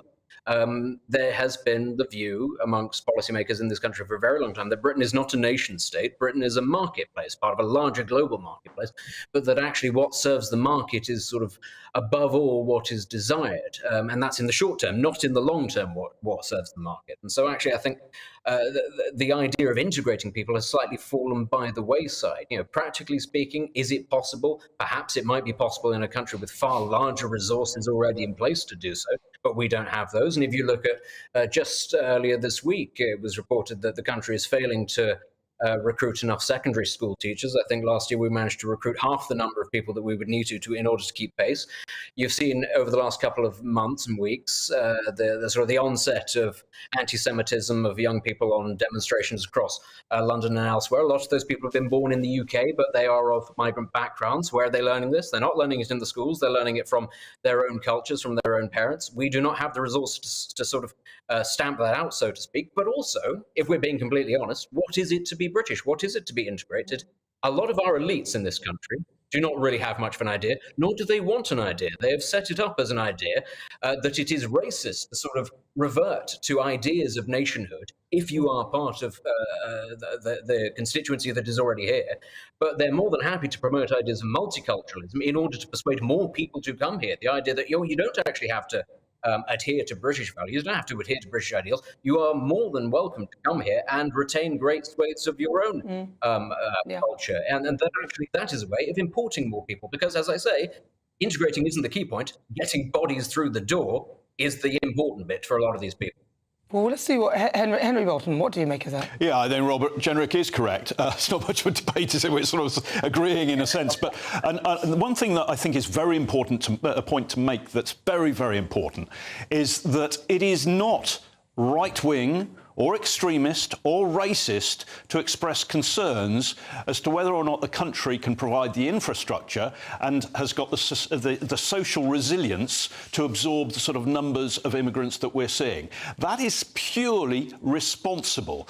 Every single politician, every single community leader, every single police officer, every member of any NHS Foundation trust, any of these people should be seriously concerned about providing the infrastructure and the social resilience dealing with the pressure that this level of immigration puts on it. Just as an example, we're talking about, over the last 2 years, more net immigration of more than twice the population of the city of Bristol. Bristol has 13 police stations. It has 136 schools, secondary schools, primary schools, forgive me. It has 6 hospitals. Now, we have not, in this country, produced twice that in that period of time. We can't keep up with it. It's simply not possible. And in terms of the cultural integration, when you have, I think it was about 3 or 4 years ago, the Assistant Deputy Commissioner of the Metropolitan Police, forgive me, again, I can't remember his name, stated on national television that Muslims should not be required to integrate into British society. So, you know, if we've got... So, sorry, what did he say? He said Muslims should not be required to integrate into British society. He was on national television saying that. Now, when you've got leading figures such as that saying such things, then you end up, of course you end up with divisions within society. You end up with different communities living separate lives and so on. Well, that's multiculturalism, isn't it? Well, but that is multiculturalism. It's a patchwork, but multiculturalism, in my view, should be where people actually live together, accepting people. It should not be about highlighting differences. That's not the definition, though. Multiculturalism, a multicultural society would be that, but multiculturalism is actually all those different cultures in their own little cultural bubble, and that's how we seem to be rolling at the moment. So, in a word, yes or no, then I'm going to start with you, Henry. Is he right then? Is Robert Jenrick right? He's entirely correct. Yeah. Connor, yes or no? Is he right? Yeah, he's very correct. I just wish he would have done something about it. Yeah, that would have been good. They've been in power for a while. Benedict Spence. Yeah, well, the other two said it would have been nice if the last 13 years had actually seen something done about it rather than just Tories waiting until there was an election cycle to start talking about it. All right, so it's all yeses by the looks of it. But what do you think at home? I mean, what are your thoughts? Thank you so much to my commentators, Benedict Spence and also Connor Tomlinson, and also Security and Border International expert Henry Bolton. Thank you so much. Right, let's have a quick look at what you've been saying there, because lots of you got in touch, but not just on that. Let's see, because obviously I did a monologue earlier. And Rob says, perhaps having his money, this is about Obid Scobie, this is Scobie's way of getting out from the poison from Meghan. You think he has got a brain of his own, though. He could do his own stuff, maybe. Maggie says that you might not care, but this book is damaging people and their reputations, whether you like the royals or not. They too are people, and by having your attitude, you let the nasty bullies, Meghan and Harry and Scobie, to damage unfettered. Having your attitude. You mean me, Maggie? I think we're on the same side. And then Milos says many people now think that Meghan deliberately told Scobie to include those names in the Amsterdam book. Why? Because she could see Harry and Charles were talking again and making up for Meghan. This does not suit her narrative to have Harry making up with his family. Do you think? Maybe, I don't know. But anyway, listen, thanks for your thoughts. Keep them coming. You're with me, I'm Nana Akua. This is GB News. We're live on TV, online and on digital radio. Coming up, we'll continue with the Great British Debate this hour. And I'm asking, is Robert Jenrick right? Are there too many migrants to integrate? You'll hear the thoughts of my panel, Lizzie Cundy and also Matthew Laza. Still to come, though, my difficult conversation. Now, the amazing morning. Brianna Ivy will be live in the studio with me to talk about her transition and her life. But first, let's get your latest news with Sophia.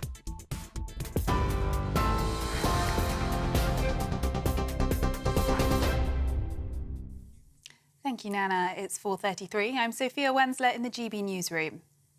A 16-year-old boy has been charged with the murder of Leanne Gordon, who was shot dead in East London on Tuesday evening. The boy has also been charged with the attempted murder of a 20-year-old man and a 16-year-old boy. He was also charged with possession of a firearm and possession with intent to supply Class A drugs. He will appear at Barkingside Magistrates Court on Monday. The Lib Dems are calling for an investigation to see whether the Prime Minister breached the ministerial code by failing to declare a £100 million payment to Rwanda. It was sent to Kigali in April on top of the £140 million already paid. That brings the total to £240 million.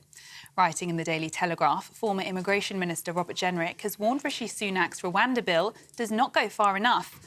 The Times reports the Rwanda legislation has been given only a 50% at best chance of successfully getting flights off the ground next year. Former Home Secretary Suella Braverman says the UK's abstention from the UN Security Council ceasefire vote is disappointing. The ballot that would allow aid into the enclave and people to flee was vetoed by the United States. They stood alongside Israel, saying the proposed resolution would only plant the seeds for the next war. UN officials say there's enough food aid available in Egypt and Jordan to reach 1 million people in Gaza, amid fears of humanitarian aid collapsing. Thousands of people are marching through central London in protest at the ongoing Israel-Hamas war. The Met Police have arrested a man on suspicion of a racially aggravated public order offence for allegedly displaying a placard comparing Israel to Nazi Germany. The march will make its way along the River Thames and meet outside Parliament Square. Police are maintaining strict rules around the demonstration, including a hard curfew to complete the rally by 5 p.m. And you can get more on all those stories by visiting our website at gbnews.com. Now it's back to Nana.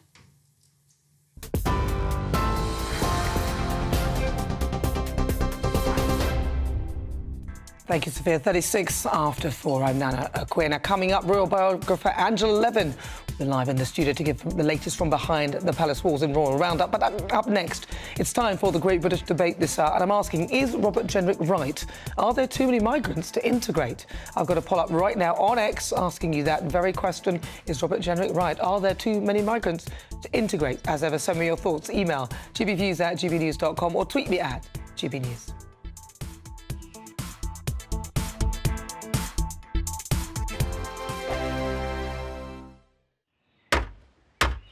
Who is it? We're here for the show. Welcome to the Dinosaur Hour with me, John Cleese. I was married to a therapist. And you survived? I thought we were getting Hugh Laurie. Second best. You interviewed Saddam Hussein. What's that like? I was terrified. I'm playing strip poker with these three. Oh! No, thank you. My CDs need to be put in alphabetical order. Are you going to be problematic again? The Dinosaur Hour. Sundays on GB News. Good afternoon, Britain. Good afternoon, Britain. Join us, Tom and Emily, To find out what's happening in the heart of Westminster. and why it matters to you. Weekdays from midday, we bring you the most compelling stories from across the United Kingdom. And from your doorstep to our inbox. That's right, we want to hear from you. GB News. Britain's news channel. I think the most exciting bit for me is talking to people. People who I think are ignored often by the major news channels. We're going to give news they want to hear. There's a voice there that needs to be heard. I think there's a chance here for a diversity of opinion to be expressed, which you don't find elsewhere. It's really exciting. We don't hold back. We're free to say how decisions that are taken here affect us all around the country. Only on GB News, the People's Channel, Britain's news channel. I'm Michelle Dewberry, and I'm not here to tell you what to think.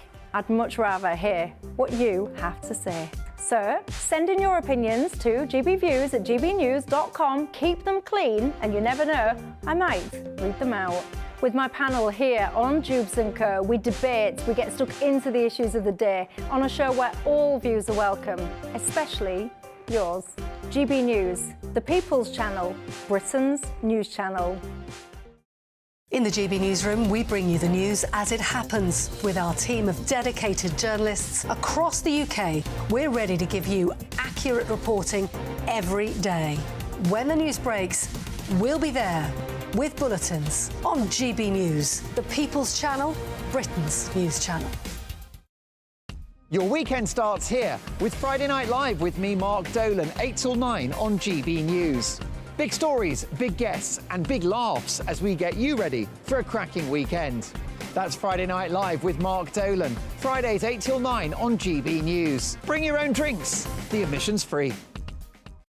GB News, unlike other broadcasters, isn't obsessed with the London-Westminster bubble. We think there's a nation beyond the M25, and that's why we talk about the issues that matter across the land. Join me on State of the Nation, 8 to 9 o'clock, Monday to Thursday, on GB News. Daisy's listening, and you should too. Tired of the usual focus-tested, pre-prepared Westminster runaround? Well, so am I. So you want higher taxes? Is your department to blame for this? Are you rethinking this policy? Every Sunday at 9:30, I'll be sitting down with those in power to get the truth about the issues affecting you. Let's be honest, we've known about the cost pressures of this project for years, not months. That's the Camilla Tominey Show, a politics show with personality. On GB News, the People's Channel, Britain's news channel.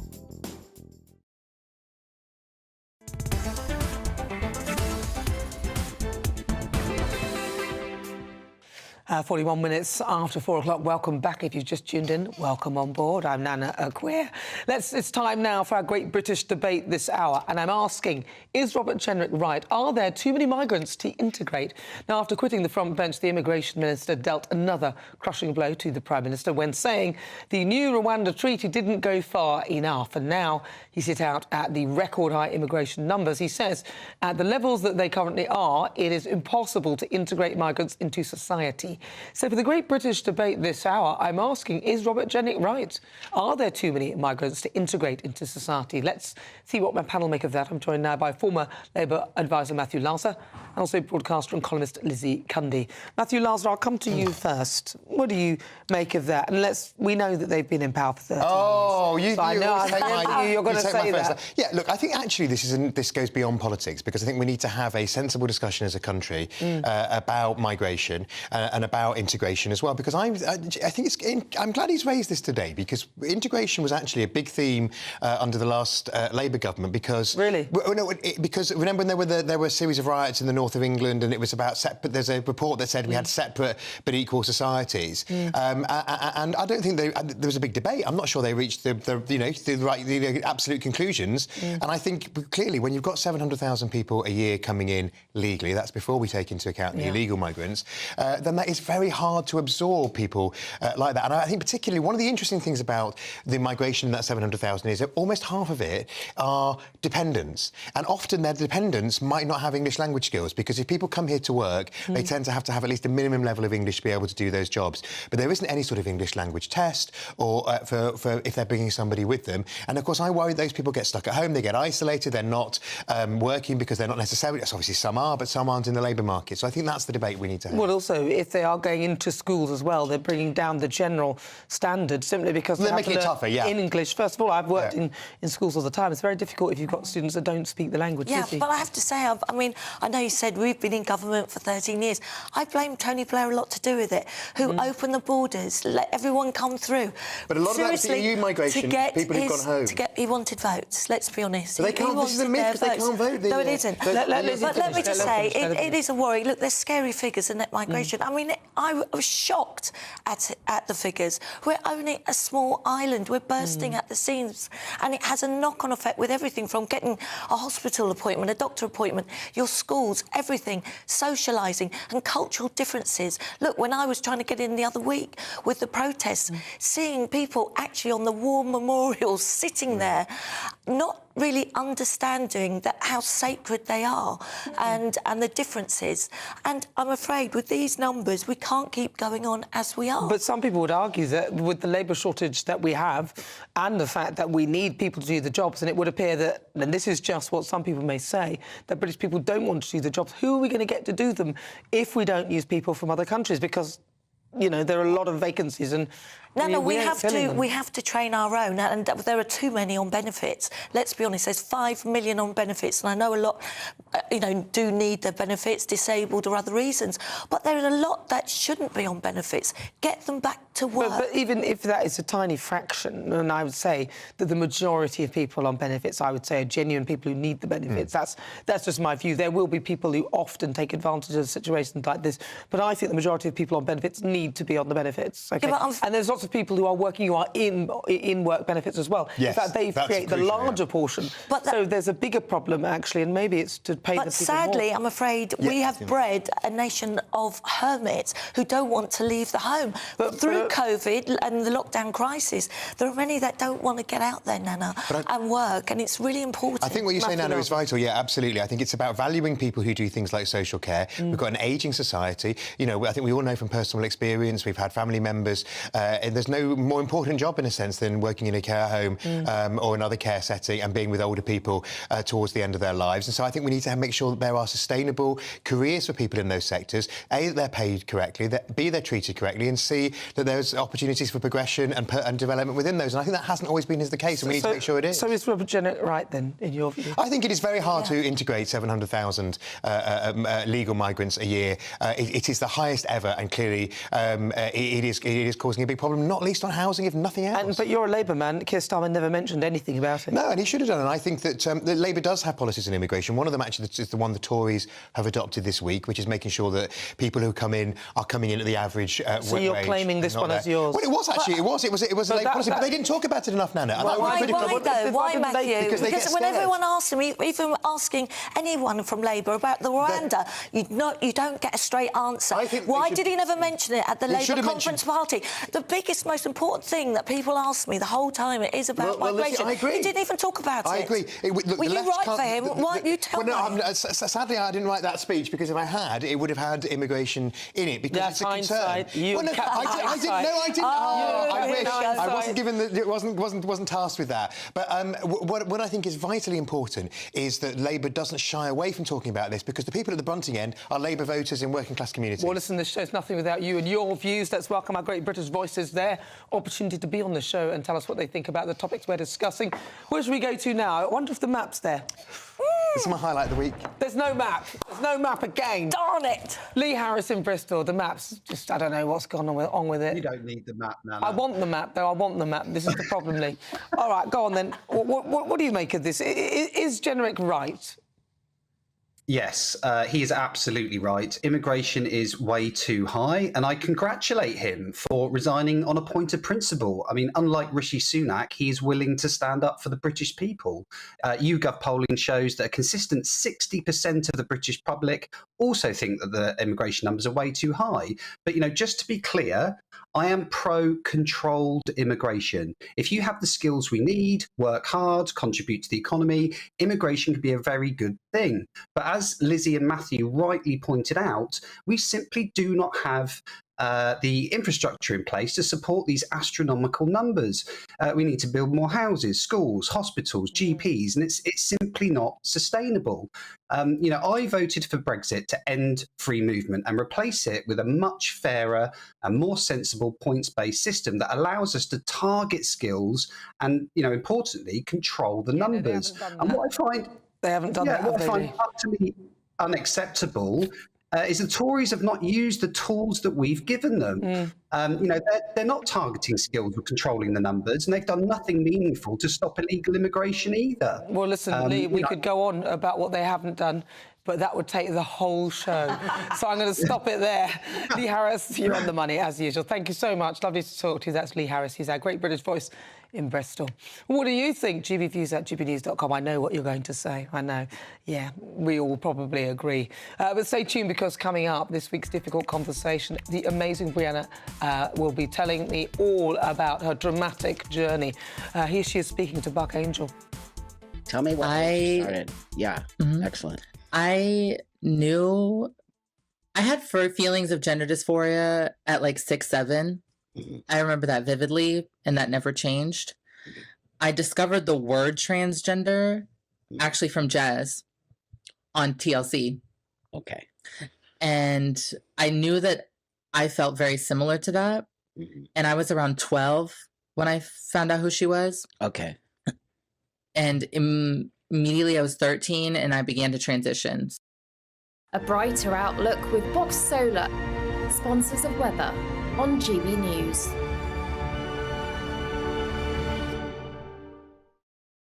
Hello, welcome to your latest GB News weather. I'm Ellie Glazier. It was a very wet and windy start for many of us this morning, and further wet weather looks like it's on its way as we head through the rest of the weekend and into next week.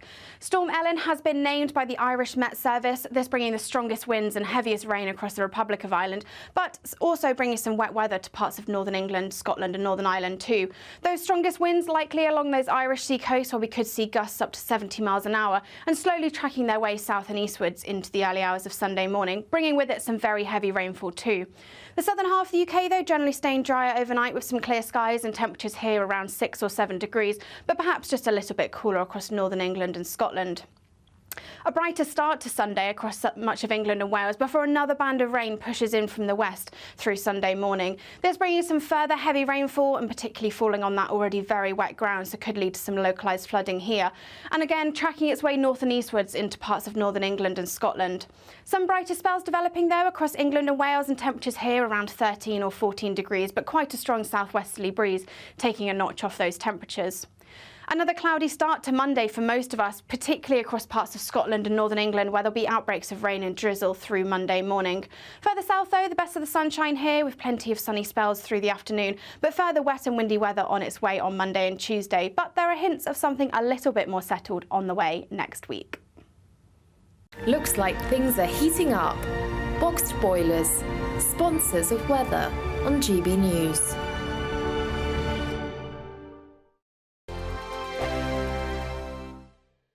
Wake up to the headlines with Headliners every morning at 5 a.m. We treat you to the day's biggest stories before anyone else, 7 days a week. You can catch up on everything you need to know before you've even had your kippers. Headliners every morning at 5 a.m. only on GB News, the People's Channel, Britain's news channel. I'm Andrew Doyle. Join me at 7 o'clock every Sunday night for Free Speech Nation, the show where I tackle the week's biggest stories in politics and current affairs with the help of my 2 comedian panellists and a variety of special guests. Free Speech Nation, Sunday nights from 7 on GB News, the People's Channel, Britain's news channel. Big news, big debates, big opinion.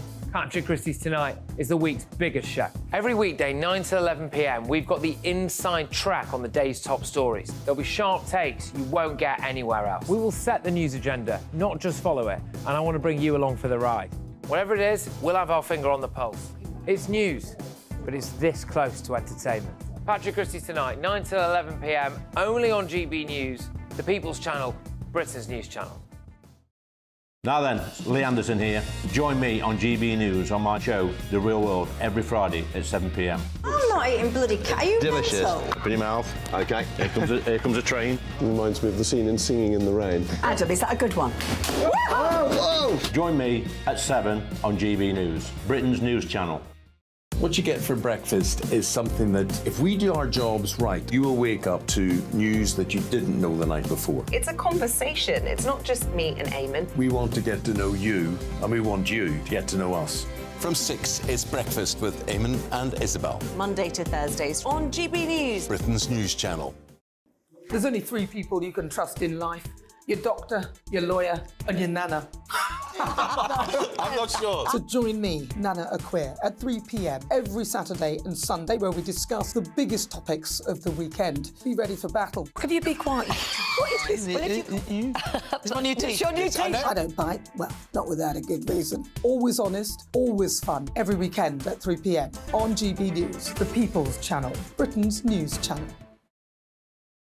every Sunday from 11. Join Michael Portillo. There'll be topical discussion, looking at the week before and the week to come. So kick back and relax at 11 a.m. on Sundays on GB News with me, Michael Portillo. GB News, the People's Channel, Britain's news channel. I'm Michelle Dewberry, and I'm not here to tell you what to think. I'd much rather hear what you have to say. So send in your opinions to gbviews@gbnews.com. Keep them clean, and you never know, I might read them out. With my panel here on Jubes & Co, we debate, we get stuck into the issues of the day on a show where all views are welcome, especially yours. GB News, the People's Channel, Britain's news channel. Have a great Saturday night with me, Leo Curse, on the Saturday Night Showdown.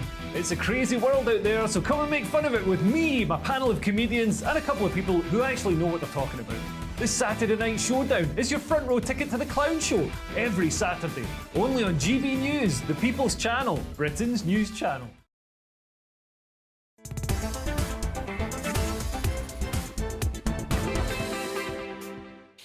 Hello, good afternoon and welcome to GB News on TV, online and on digital radio. I'm Nana Akua. Now, there's always something going on in the royal household. And on the menu, well, some exciting stuff. Royal biographer Angela Levin will reveal all. Angela. Yes. Well, what I feel very, very concerned about is Prince Harry's comment in his court case against him actually taking protection from the Home Office. And the reason I feel that is because he's actually talking nonsense, because he's saying they were forced out, he and Meghan were forced out, which they weren't.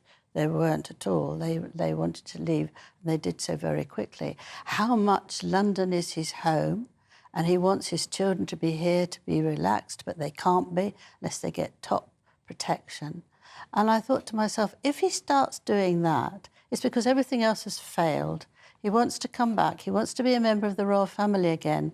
But my goodness, he's a very changed Harry, and he's going to do what he wants. And the fact that he has no respect for his father, no respect for his brother, I think he's going to be a big danger, because he will go into competition. My belief, will go into competition with the royal family themselves, and either hear what they're doing and do something first, as he had done with other things. And I think they've really got to take that very, very carefully, what happens. And if he gets the top protection, which I don't think he deserves, because it's police with guns who know everything that's going on. He can get a second-grade one with no trouble at all, but if he wants that, he takes them off the street for people like you and me, and they will have to have 4 of them, which 3 times a day they change. And so I think it's really very dangerous. So I hope that the decision that's made is that he can have very good protection, but he can't have it with police who've got guns. Well, that's what it was anyway. So he has protection. He just doesn't get the ravic, isn't it? When he's still here and gets doing something protection. with the royals, he gets that top protection. Yeah. But when he's here going around and talking about how awful the royals are, or wanting to see his friends, then he gets grade 1, where they're very good. Often they've been police protection, they've retired from it. And they will be protected, but not the very top one. He's going one court case after another. There's 5 waiting for him. Well, the way he talks is as though he's getting no protection at all. That's how it comes across, but that's not the case. No, that's not the case. And I hope the judge, I'm sure the judge will actually see that that's not a very good idea. He has lost the case, of course, with the Mail, because he said that they were intruding his life, because they mentioned that he was trying to keep it secret, that he was talking to the Home Office and complaining about the protection. And the judge said, well, they've got a right to do that. And I think that's a way of saying, look, mate, don't try and do this as a court case. But Harry wanted him to make a decision himself. He's refused to do that, and it's now going to court. It'll be back and forth. And that's what his life is, and I think it's incredibly sad. They've got nothing else to do, have they? No, they haven't. They haven't. Whereas if you look at Catherine, I mean, what we saw of the concert last night, how beautiful she looked, how gorgeous the children were. She must be going through a very difficult time when she's so heavily criticised, as does William. And well, if you've been outed for being a racist or unconscious bias, which I'm not sure, you know, that's not great, is it? No, it's awful. And so that's very difficult. So they're wearing it very well. But I think for the king to have a son, or anybody actually, to have a son who's behaving like that and been very rude about Camilla. And the first course that Omid Scobie sent over to Holland had vile things about Camilla and her underwear. And how do you know that? I do know that. Is it? And lots of nasty things about William. And so this is the first copy that was... This is the first copy that was sent to Holland. So, yeah. And so it was a way of getting that done, I think, rather than actually not. And the owner of that publishing house has said that his facts are absolutely wrong. So we see that, you know, that man is really unpleasant. Well, briefly as well, Angela, I saw you on, was it Jacob's show, talking about whether they should get their titles stripped. You don't think they should? No, I don't think they should, because I think it's too You've changed your mind? No, I haven't. I've never said I should. I thought we said that we would work on trying to get the MPs to... No, because actually if you do that, you can't stop Harry being called Prince Harry, and Meghan will then be called Prince Henry, because that's how it is. But actually taking them from the line of succession, that should be able to happen, shouldn't it? But that is a thing that the government has to do. Well, that's and right. I think it would be very difficult for him to do that. I think they want to save it with Harry, and they don't really want to push it any further because he might not be very well when it all goes really wrong. OK, well, Angela Levin, thank you so much. Angela Levin, royal biographer. Well, stay tuned. Loads still to come. I'll be talking to Brianna Ivy. But first, let's get your latest news with Sophia.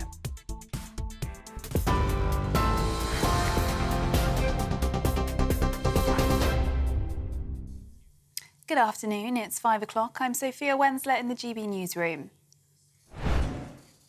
A 16-year-old boy has been charged with the murder of Leanne Gordon, who was shot dead in East London on Tuesday evening. The boy has also been charged with the attempted murder of a 20-year-old man and a 16-year-old boy. He was also charged with possession of a firearm and possession with intent to supply Class A drugs. He will appear at Barkingside Magistrates Court on Monday. Former Home Secretary Suella Braverman says the UK's abstention from the UN Security Council ceasefire vote is disappointing. The ballot that would allow aid into the enclave and people to flee was vetoed by the United States.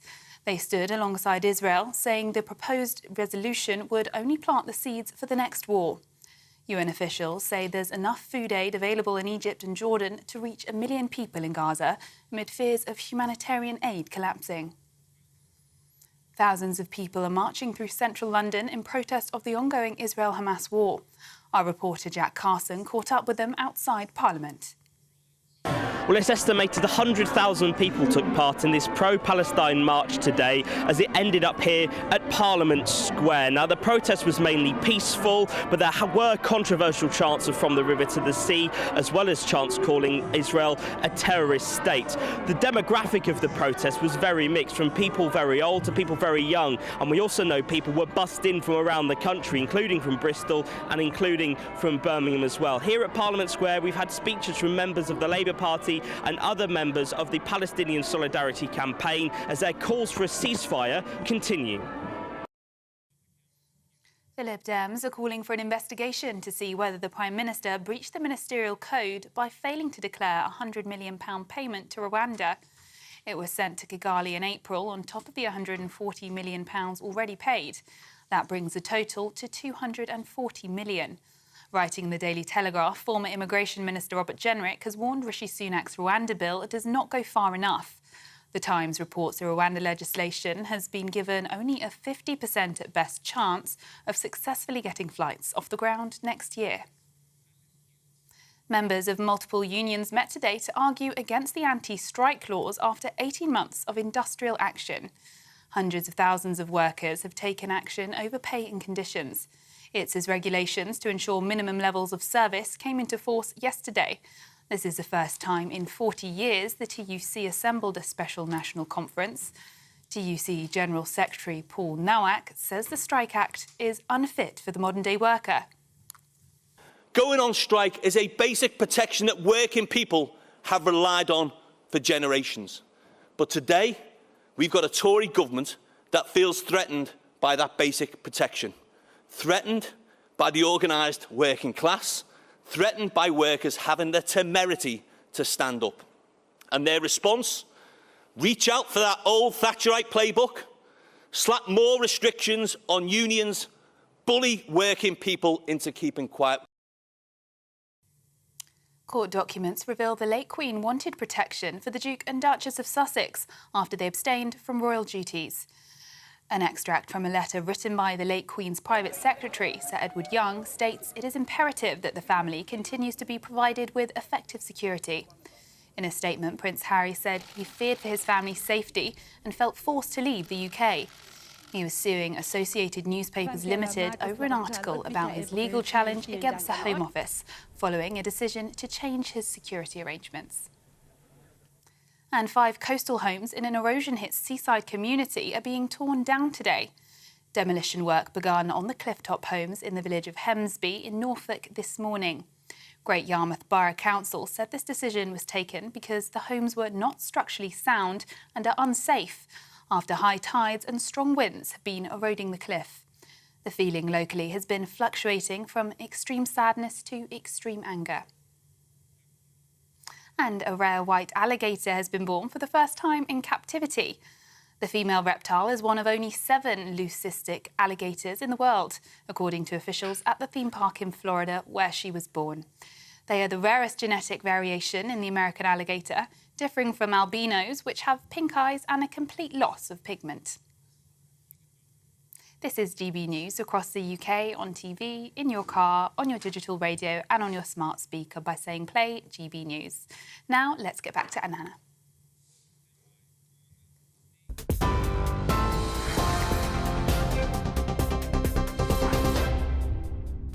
Hello, good afternoon. It's just gone 5 minutes after 5 o'clock. This is GB News on TV, online and on digital radio. I'm Nana Akua.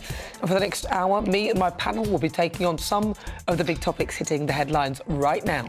This show is all about opinion. It's mine, it's theirs, and of course it's yours. We'll be debating, discussing, and at times we will disagree, but no one will be cancelled.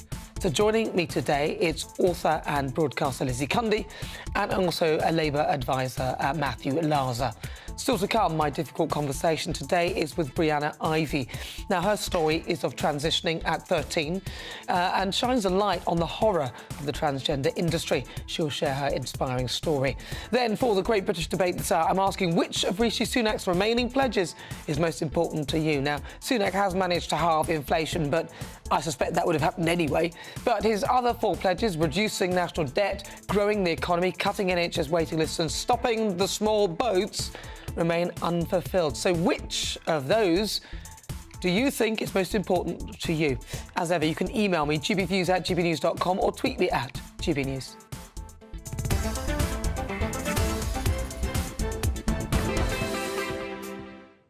So it is now time for this week's difficult conversation. Now, meet Brianna. She is a 22-year-old transsexual woman who began her medical transition at the age of 13. And you'll be shocked when you hear her story. Now, she was lied to by doctors and surgeons. She was put on puberty blockers. Lupron is the one. And I'll just let her tell you her insane story. But if you didn't know the horrors of children and gender dysphoria transitioning, then you will after this. And I'm pleased to say that Brianna Ivy joins me now. Brianna, thank you so much for joining me. It's such an honour to be talking to you. I saw your interview with Buck. I reached out to Buck and I got to talk to him. And now getting a chance to talk to you, I think, is so important for the people in Britain as well to realise what this is all about. So, Brianna, can you start by telling us a bit about you and why you felt that you wanted to go through the process of transitioning? Yeah, so my name is Brianna, and I went through a lot of negative experiences as a kid. especially as it kind of related to my gender. I didn't have a lot of great interactions with men and boys, whether it was in my family or at school. And when I was around 12 years old was when I kind of was exposed to transgender people online, and I saw Jazz Jennings and her interviews on ABC. And it was when I was 13 years old that I realized, or I came to the identity of being transgender and wanting to transition. And I went to my mom and my stepdad at the time, and we didn't really know much about transgender people. They didn't know anything about trans people at all. And so we decided to go to a gender clinic that was downtown in our city and really go to them for guidance and to figure out what to do in this process. And that was when I started a medical transition right away. Wow. So how old were you then? Yeah, I was 13 when I went there. I received about a 30-minute appointment where they kind of just went through some yes or no questions, and they diagnosed me with gender dysphoria. And I was 14 years old when I was started on the blockers and the hormone. Really? So you literally had one 30-minute conversation, and then within a very short space of time, they'd put you on medication? Yeah, it was pretty much right away. Now, because in this country, we get a lot of people, I mean, only earlier we had one gentleman saying that, oh, yeah, no, puberty blockers, it's all reversible if you start on the puberty blockers. Is that true in your experience, or from what you know of these things? Yeah, in my experience, no. I started having changes pretty quickly, and there's really just no way to fully go back on any sort of natural puberty that you are going to have once you started these medications. Because in reality, it's not really comparable at all what you go through when you do these medications throughout your puberty. It's all induced through cross-sex hormones, and so it's not comparable to the opposite sex puberty like I thought it was. I was under that impression when I started it, that I would be going through a female puberty, but that's not really what happened. What did happen when you went on them? Yeah, I definitely went through a lot of bodily changes, but your hormones are pretty steady because you take the same dose. And I had 2 injections of the puberty blocker when I was 14 and then started hormones after that. And I did have some issues during that time. There was, at one point, I was about 16 when I wasn't being dosed properly. And so I had not enough hormones at all in my body. And so I was going through menopause symptoms really severely. Wow. And that was just due to the lack of checking the blood work at the time. And so I was on the wrong amount. But there's no way to really go back. Once you start puberty blockers, it affects your development pretty significantly. And one of those ways is that you don't really sexually develop. So by the time I was 18 or 19, I didn't have a lot of development in my pelvic area at all, or in my genitals. Really? So what was that like for you? Because you'd have been around, I presume you're probably the only person that's going through that at the time. And it must have been very... definitely in high school. Yeah, it must be very difficult to sort of make friends and, you know, socialise with everybody else. What was that like? Yeah, it was really isolating. I didn't really have a lot of friends. I didn't really have a lot of social experiences because I was going through so much in the clinic and just medically, and I was so focused on transition, and there was just so much in and out of the clinic for blood work and all these different appointments, that it really was just isolating already, aside from just being a trans person. And being on the blockers and the hormones, I just didn't develop sexually at all, so I didn't have sex drive. I didn't develop the tissue in that area either, and so it definitely was also isolating in that way. I felt like I wasn't feeling and experiencing things the same way as other people my age around me.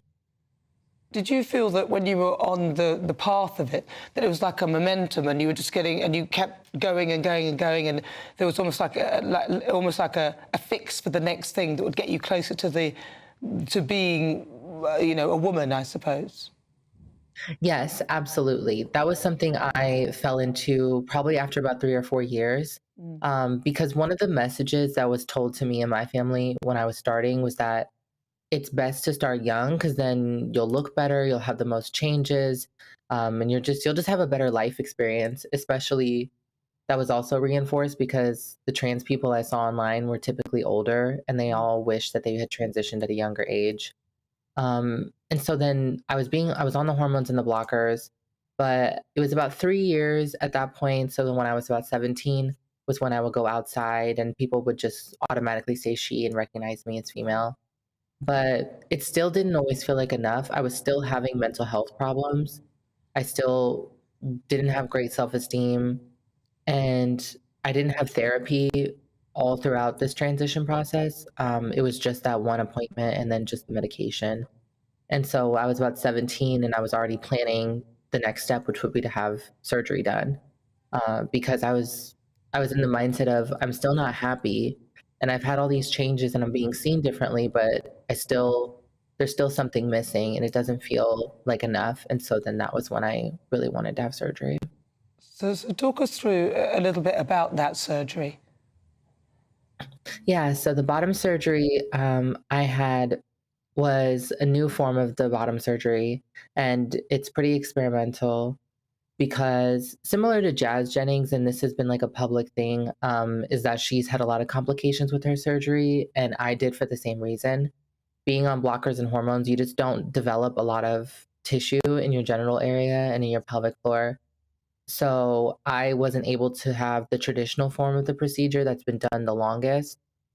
So I had to opt for an experimental version of the surgery, which used a graft of my abdomen skin that's inside the lining in order to create the new organ. And this surgery was really experimental. It was hard to find information about it. Looking online, there wasn't any real, like, really detailed stories about what this is like and what the experience was. I wasn't able to find a lot of photos even of the result. So I really trusted my surgeon, and he had told me and also my family that because I was young, I was going to heal so well, that it was going to make me happier at the end of it. That was something that he privately told my parents, was that they were concerned that I was still really depressed and having mental health problems, and they didn't know if a surgery would really help. And he said, I see it all the time, and she'll be much better once she has this procedure, and she'll feel a lot better. And I had the surgery, and I had about every complication possible, and it was the most severe form. I had blood clots in my leg. I wasn't able to walk for about 2 weeks. I was in a lot of pain in my entire body. I was bleeding about every day. I also, in that surgery, my urethra was completely swollen shut for about a month. And so I wasn't able to go to the bathroom without a catheter and a bag. And during that process, you also have to dilate when you have bottom surgery. So that's basically you have to insert, like, it's like a plastic, it's called a plastic dilator, and it's to keep the space open that they created. And it was so excruciatingly painful every single time. It felt like I was ripping myself apart, and it felt like I was forcing something inside of me, and it just felt like I was being ripped. And I was just terrified to ever stop doing it because it was told to me that if you give up, if you even miss one day, you could have really, you could not go back, and there would be no way to recover it. So I was just putting myself through so much pain. And he told me that it was supposed to get better over time and that it wasn't supposed to be as uncomfortable, and to actually try and use it as like a sexual experience and to try and have pleasure from it. But it was nothing like that. Yeah. And the pain got worse, and if my body was just completely rejecting it, and I felt like I was just trying to force it to stay. So what happened in the end with it? I mean, yeah, and so after a few months, I tried reaching out to him, and I was telling him that the pain's getting worse, the bleeding's getting worse. It felt like we were going backwards. And he kept trying different things. He put me on antibiotics, even though I had no infection. He had me try, like, just coming up with all these different reasons as to why things could be happening. And none of it was really true either. And it wasn't until the end of that year, so about 9 months after the surgery, where I finally called and I said, like, something is severely wrong. Like, I'm in even worse pain than I was months ago. I'm bleeding all day. And it's just getting more severe, and it's nothing like where I'm supposed to be after 9 months. And he finally had me come in, and what happened is that I was having a vaginal stenosis, and I had scar tissue internally, all inside of my body and in the organ, and my pelvic floor was collapsing on itself. And he said that there's just no way to recover this, and that I would have to have a second surgery. And he referred me to 2 other surgeons that would assist him with a second surgery. And they both told me that there's no way to operate on me without worse complications or losing my life. And both surgeons refused to do a second surgery. And I called and I said, I'm just confused because they're telling me something completely different than you told me. You told me that a second surgery would be quite simple. And he said that they were wrong, and he kept trying to throw me around to different surgeons that would say yes to doing a second surgery. And I told him, I was like, I just don't think this is right. Both of these surgeons were really serious that there's no way to really fix this because of all the damage and all the scar tissue. And then he stopped contact with me when I wouldn't do a second procedure. So that's absolutely awful. And so where are you now with that? I mean, has it been resolved? And I mean, yeah, kind of where I'm at is really you just have to live with it. I met with different surgeons kind of across the US, so I consulted really just to get their opinion on it. I talked to somebody in Beverly Hills, somebody in Miami, New York, and Chicago, and they all said the same thing. They said, there's just no way that we would say yes to doing a second procedure on you. Your body, there's so much trauma there in the region, so much scarring internally, and it would just create a bunch more health problems for you like it did the first time. So really my only resolution is just to kind of live with it. Luckily the pain has subsided, but there's no other surgeon that's really willing to put me through another surgery, and I'm not willing to go through it again either. And it's been a really hard experience because there are health issues that can arise from it being there and being closed. Like one of the things I didn't even know that I had to learn from other people is that what can happen is there's possible rupture that can happen internally, and that can cause sepsis, but my surgeon doesn't speak to me. And so I'm not able to have like regular appointments to really check on it. So you're living with this now. You've come to, does that mean that you have no sexual function, no feelings in that area at all, apart from pain? No. Yeah, no, there's really no sensation there either. I don't have sexual function or sex drive. And really, and one of the harder parts of it is that there wasn't a lot of effort done into the external appearance, and so it looks kind of in between male and female, which is really difficult to live with, especially because it feels so abnormal, especially on your own body. And it kind of just created a new problem when I was trying to solve one of them from the beginning. And there's also very little sensation there either, and it's really uncomfortable. I'm so sorry to hear that, because that's what you're going to have to live with that. And so, what would you say to people? Because in this country we're having MPs thankfully standing up and saying, look, you're pushing kids who may well be gay into this procedure, into this medicalised procedure. What would you say to any parents who are listening to you now or watching you now and thinking, well, my child feels that they're in the wrong body, because this is a phrase that people often use? Yeah, what I really want people to know is that our bodies are not wrong. That was something that was said to me and my family so much, was that I had the right mind and the wrong body. And there was no therapy for my mind. It was just all medicine and surgery to correct the body. And even 10 years into a transition, I still am realizing that I have mental health struggles that I never solved from the beginning. So my biggest advice is just to take your time because these doctors will put your child on medication right away. And it's something that you cannot go back on, and I cannot reverse anything that's been done. And I really just caution parents to just take their time, prioritize therapy with your child if they're questioning their gender, because that can come from so many different things mentally. And it's really a disservice to them to not have them sit down and talk to somebody to figure out if transitioning is really the right option for them, especially as a child. It'll take up so much of their childhood that they'll never get back. And also just be really cautious about surgery too, because surgery is touted as being a lot lighter of a procedure than it is. And there's a really big lack of research on these surgeries, and a lot of doctors have a ton of conflicting information with them, and it's extremely dangerous. And if that's something that you're going to consider, really take your time, because I was barely given any information like I should have been.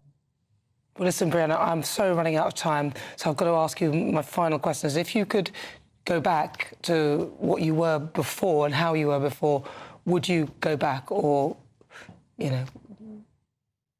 Yeah, I think about this a lot. And I think for me, I think if I were to go back, I would just take my time transitioning instead of believing that every single surgery or all of this stuff was going to fix the problem. I think I would have had a lot more therapy through it, and I could have went about this process in a lot better way rather than just being fast-tracked through it. But listen, Brianna Ivy, thank you so much for joining me. If people want to find out more about you, do you have somewhere on socials that they can follow you on?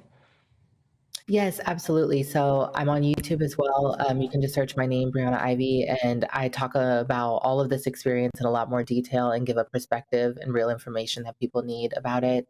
And you can also find me on Instagram as well, Brianna_Ivy. Brianna Ivy, thank you so much for joining me. So good to talk to you. Thank you. That is, of course, the brilliant Brianna Ivy. That's her journey.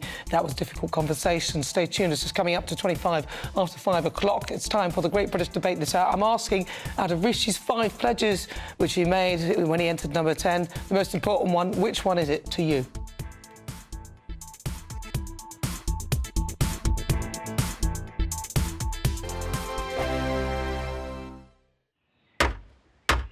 Who is it? We're here for the show. Welcome to the Dinosaur Hour with me, John Cleese. I was married to a therapist. And you survived? I thought we were getting Hugh Laurie. Second best. You interviewed Saddam Hussein. What's that like? I was terrified. I'm playing strip poker with you three. Oh! No, thank you. My CDs need to be put in alphabetical order. Are you going to be problematic again? The Dinosaur Hour. Sundays on GB News. Good afternoon, Britain. Good afternoon, Britain. Join us, Tom and Emily, To find out what's happening in the heart of Westminster. and why it matters to you. Weekdays from midday, we bring you the most compelling stories from across the United Kingdom. And from your doorstep to our inbox. That's right, we want to hear from you. GB News. Britain's news channel. I think the most exciting bit for me is talking to people. People who I think are ignored often by the major news channels.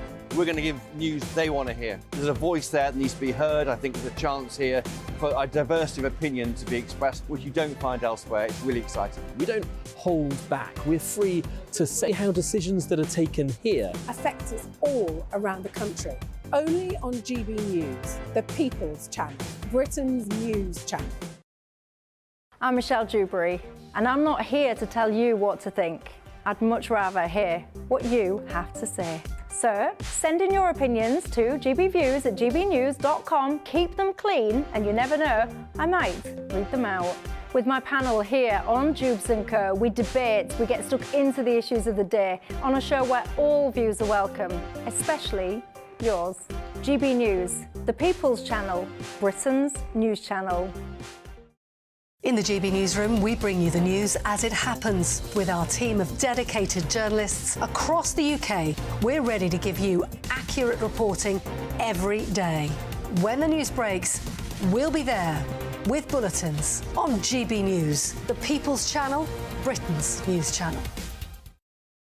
Your weekend starts here with Friday Night Live with me, Mark Dolan, 8 till 9 on GB News. Big stories, big guests, and big laughs as we get you ready for a cracking weekend.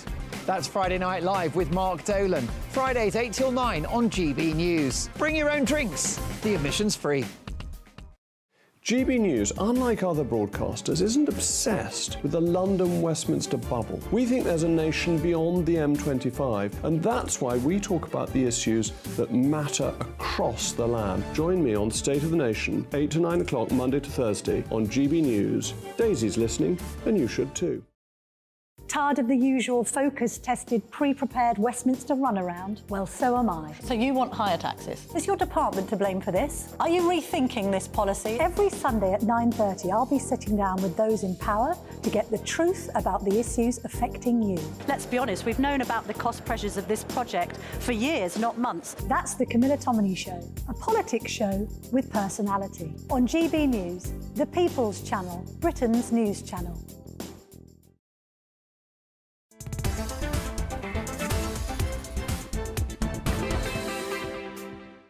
So let's get straight into the Great British Debate this hour. I'm asking which of Rishi's 5 pledges is the most important to you.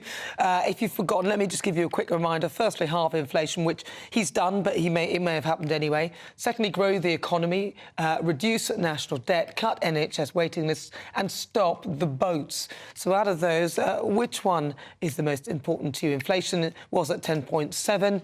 It's now down to 4.6. He met the target. The pledge to grow the economy has been made more difficult with the government putting up interest rates 14 times in a row. UK debt is still at an all-time high. NHS waiting lists haven't improved. 7.7 million are on them.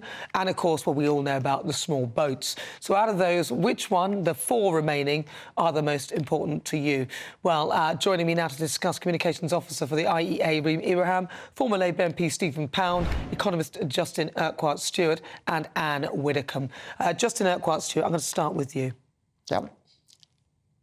And which is going to be the most important one? For you, what do you think? Well, actually, the whole thing with this is actually giving people some idea of some confidence what's going to happen next. Most of his pledges here are things that are outside his control. Inflation, he can't control inflation at all. Actually, with regard to NHS, again, a lot of that's outside his control, what's going to happen there. So, in my view, it's growing the economy. And for that, you need one word, confidence, to get the economy moving again. If you start doing that, other things move from it. We'll go out and spend money, we'll be able to invest more, and you'll get more tax income, which will eventually mean the debt goes down, but not yet. But not the boats, then.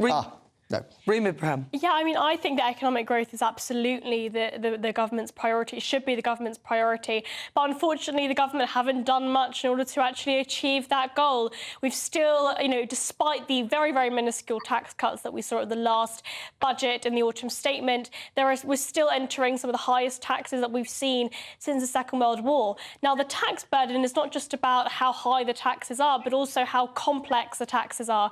And we still have one of the most complex tax systems in the world. What we need to be looking at in this country is encouraging investment and encouraging growth, and that is not what the government are currently doing with their economic policies. God knows what they're doing. Anne Widdecombe. The problem about this question is that all these are in some way interrelated. Obviously, we want economic growth, but there are also pressures on the economy, such as is caused by uncontrolled immigration, for example, which puts pressure on housing, on education, on the health service. And I think it is, you've got to say growing the economy, but when I look at it, I mean, the thing that really hits me is the NHS waiting lists, which have come about for a combination of reasons, the strikes, the pandemic, all the rest of it. But I don't see how you're going to tackle that if you don't have a growing economy. A country without a growing economy is a poor country. Well, you think they could have at least done some of it. What about you, Stephen Pound? Good afternoon. Well, this is a slightly worrying sort of spirit of equanimity of Christmas. We all seem to be agreeing. It's got to be, in the immortal words of James Carville, it's the economy, stupid. If you don't get that right, you get nothing right. Look, we know the boats aren't going to be stopped. That's not going to happen. They're looking at the wrong end of the telescope there. They should actually be processing the people as soon as they arrive here, sending them back, or actually accepting them in so they can start paying taxes. But look, if you don't get the economy right, you don't get anything right. And Justin Urquhart-Stewart, the best Chancellor of the Exchequer we never had, is absolutely right, because the last, the Liz Truss brief interregnum was destroyed by a complete lack of global confidence. It was Standard & Poor's, it was the ratings agency that actually put the kibosh on us. So grow the economy and the rest will follow, except, of course, the boat, because that isn't the right way to address it.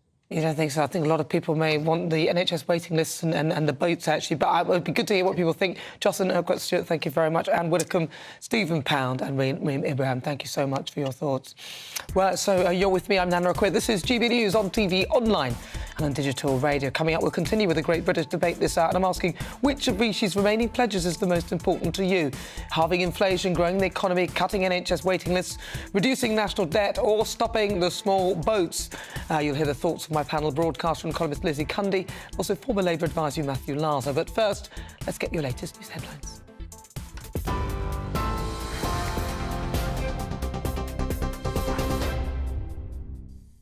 Thank you, Nana. It's 5:33. I'm Sophia Wensler in the GB newsroom. A 16-year-old boy has been charged with the murder of Leanne Gordon, who was shot dead in East London on Tuesday evening. The boy has also been charged with the attempted murder of a 20-year-old man and a 16-year-old boy. He was also charged with possession of a firearm and possession with intent to supply Class A drugs. He will appear at Barkingside Magistrates Court on Monday. The Lib Dems are calling for an investigation to see whether the Prime Minister breached the ministerial code by failing to declare a £100 million payment to Rwanda. It was sent to Kigali in April on top of the £140 million already paid. That brings the total to £240 million. Writing in the Daily Telegraph, former Immigration Minister Robert Jenrick has warned Rishi Sunak's Rwanda bill doesn't go far enough.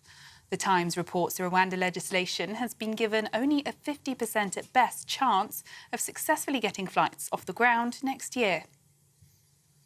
Former Home Secretary Suella Braverman says the UK's abstention from the UN Security Council ceasefire vote is disappointing. The ballot that would allow aid into the enclave and people to flee was vetoed by the United States. They stood alongside Israel, saying the proposed resolution would only plant the seeds for the next war. UN officials say there's enough food aid available in Egypt and Jordan to reach 1 million people in Gaza, amid fears of a humanitarian aid collapsing. And brace yourself as Storm Ellen brings gale force winds and heavy rain to the UK this weekend. The Met Office says the Midlands, Northern England and Northern Ireland will see gusts of up to 70 miles an hour. Parts of Northern England could see up to 30 millimetres of rain today, with a yellow warning in place, stretching from Carlisle to Sheffield until 3 o'clock tomorrow morning. Separate rain warnings also cover Northern Ireland until 7 o'clock this evening and parts of southern Scotland until 9 p.m. And you can get more on all those stories by visiting our website at gbnews.com. Now it's back to Nana.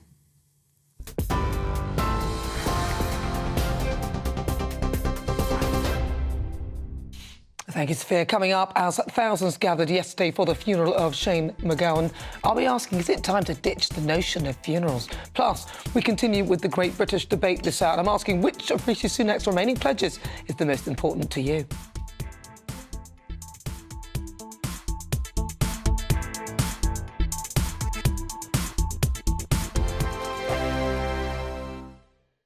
Wake up to the headlines with headliners every morning at 5 a.m.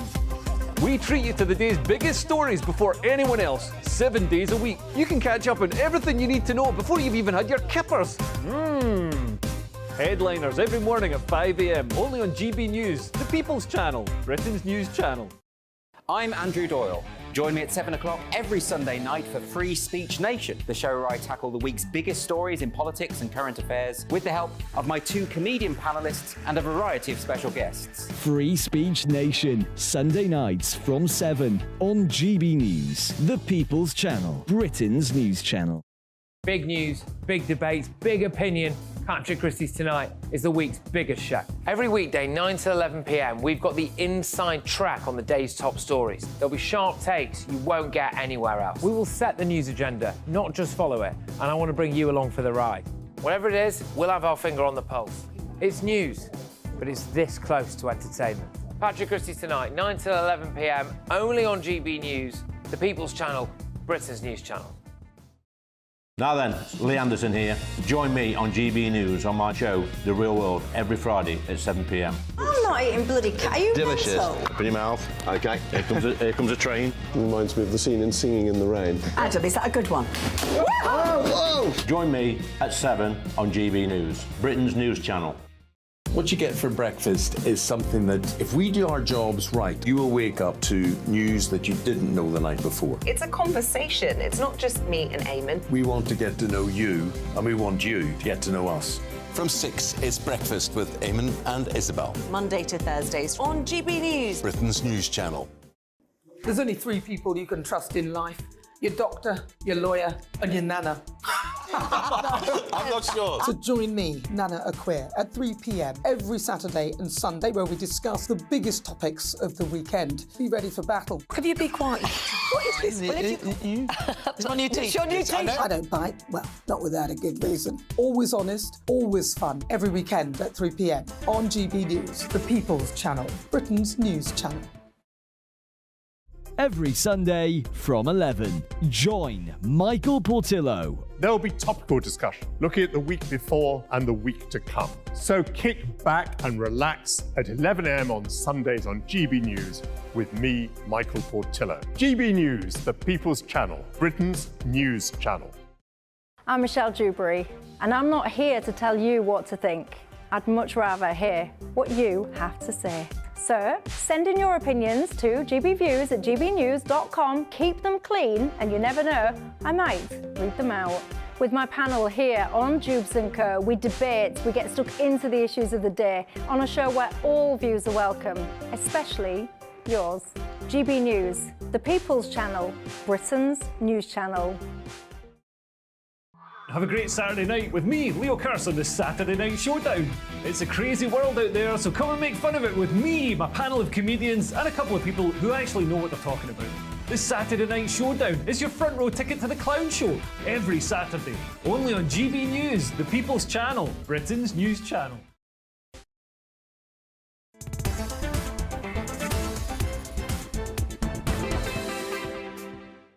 It's 39 after 5. Good afternoon. If you've just tuned in, where the hell have you been? You've missed most of the show now. You've got 21 minutes to go. I'm Nana Akua. This is GB News. We are the People's Channel. Just a reminder, don't forget Nigel is in the jungle. Let's keep him in. Let's make him win. God, I can't wait to see their faces. But it's time now for the Great British Debate this hour. And I'm asking, which of Rishi Sunak's 5 pledges is the most important to you? Now, if you've forgotten since he entered number 10, because they love the number 5, let me give you a quick reminder. Firstly, it was to halve inflation, which he has accomplished, although he has no real control over that. So cutting it down from 10.7 to 4.6%. And then the others being to grow the economy, reduce national debt, cut NHS waiting lists and stop the boats. Some of those, what do you think? Well, he hasn't done that well, has he? So for the Great British Debate this hour, I'm asking which of the 5 pledges is the most important to you, bar, obviously, the inflationary question. Let's see what my panel make of that. I'm joined by broadcaster and columnist Lizzie Cundy, also former Labour advisor Matthew Lala. You always have to get one in. That's why I love you. Right, well, I'm going to come to Lizzie Cundy first. Well, for me, it's stop the boats. Hence, if he does, stop the boats, more than one that is, it's going to obviously then help our economy. Look, I cannot get over how we've been so incompetent with this. It is just deplorable not securing our borders. And we've got 8.5 million we're spending on keeping illegal immigrants in hotels. I'm sorry. The way this is going with the Tory party, this is going to sink their ship. And with the huge... we've got net migration over 700,000. Those coming over so far since June is over 52,000. It is a complete farce and joke. And unless they get a grip on this, he's not only going to lose the election. Oh, no, it's over. That's over. I'm afraid. Next time we see him, I know he likes a tight suit. He's usually Prada. It's going to be Moss Bros. He'll be out of a job. But I don't think he doesn't. There's some money. No, but it does has huge impact on people's lives. And as I say, next to me, there used to be a wonderful hotel that we'd have weddings and parties and things, and now it's full of military-aged men, and the schools can't walk past there. It's changed the whole village, and you know what? Something needs to be done. It's ruining our wonderful country. Matthew Lauser. So the one I'd like to focus on is number 4, cut NHS waiting list, because I think this is possibly the most spectacular failure of all, because far from being cut, they are at a record level and they haven't peaked yet. It looks like they're going to peak about 8 million people. Yes? 8 million people. It seems almost extraordinary waiting for treatment on the NHS. And of course, but let's be fair to him, because we had the strikes. They keep going on strike, and especially some of those consultants on over 100. I agree with you. I'm not in favour of the much. strikes, the doctors' strikes. I think that they should have got around the table and talked. At least one of them has been settled now. But the key, the strikes have added somewhat to it, but it's the failure. I know you're going to shout at me, over 13 years not to invest in the NHS. And the other thing about the NHS is... No. I'm going to stop you there. Not going to shout at you. 30 years not to invest. It is a black hole. It's a money pit. The money is going into there, and it's, you know how much they're spending on buying drugs and everything else. They are not getting the best. Well, that's why we need reform as well, and they should have done that. And that's why Wes Streeting, who's Labour's health spokesperson... But let's need a whole reshuffle. The NHS is on its knees. It's shambolic. Nothing to do with more money. Putting money in it is going to be. It's going to be. It's waste of money. Got middle management. Yeah, we need reform. It needs a total reboot and a different. No. Well, no, actually, we need reform badly. Let me tell you. Wait till Nigel's out in the jungle. But I'm telling you, NHS, no, it needs a total reboot and reshuffle and something completely. Because there's a big. It's not working, Matthew. No, it isn't, and there's a big economic consequence, because we were talking earlier about getting people back into work. Of course, some people's disabilities mean they can't work, but if you've got waiting for a hip operation, you can't go and work in a care home because you physically can't do the work, even if, you know, ordinarily you would, and the problem can be sorted. So, I mean, I think that's the biggest failure of all, for me, is, you know, amongst those is standing out. It's just a complete failure to deliver a short-term... But, Lizzie, what do you think, though? Because the others are saying that it's the economy, stupid, as if they all agreed that actually getting the economy going was the major pledge. Yeah, well, it's a major pledge. Of course, we need the economy up there. But that was their most important one. Well, yeah, but we've been taxed, the biggest tax since the Second World War. We have huge net migration, illegals and legal in this country, which has a huge effect on our infrastructure, our schools, in every possible aspect of our lives, of course. So that's why I'm saying stop the boats. But sadly, he can't stop a pedalo, being driven with a man. You don't need me, Lizzie. You should come join us. No, but I think the voters are getting sick. We need some glamour. They're being sick of being ignored, patronised and not listened to.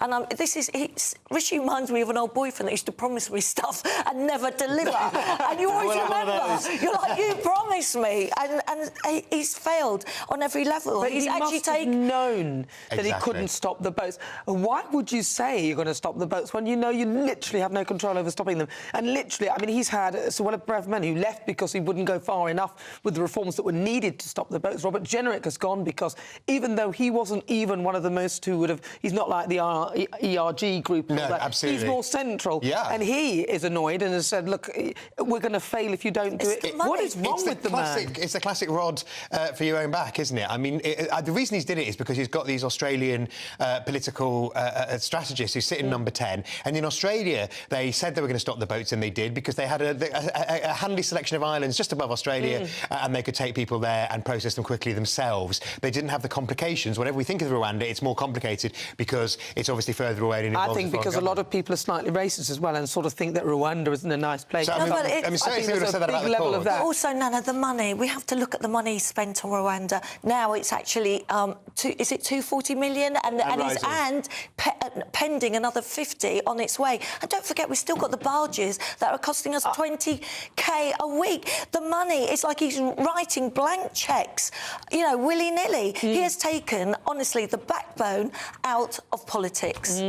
Spineless. Spineless. That's the word I think you were looking for. Well, listen, this show's nothing without you and your views. Let's welcome our great British voices, their opportunity to be on the show and tell us what they think about the topics we're discussing today. I've got 3 of you. I'm going to start with Alan Cook in London. Alan, OK, so you've got about 35 seconds, Alan.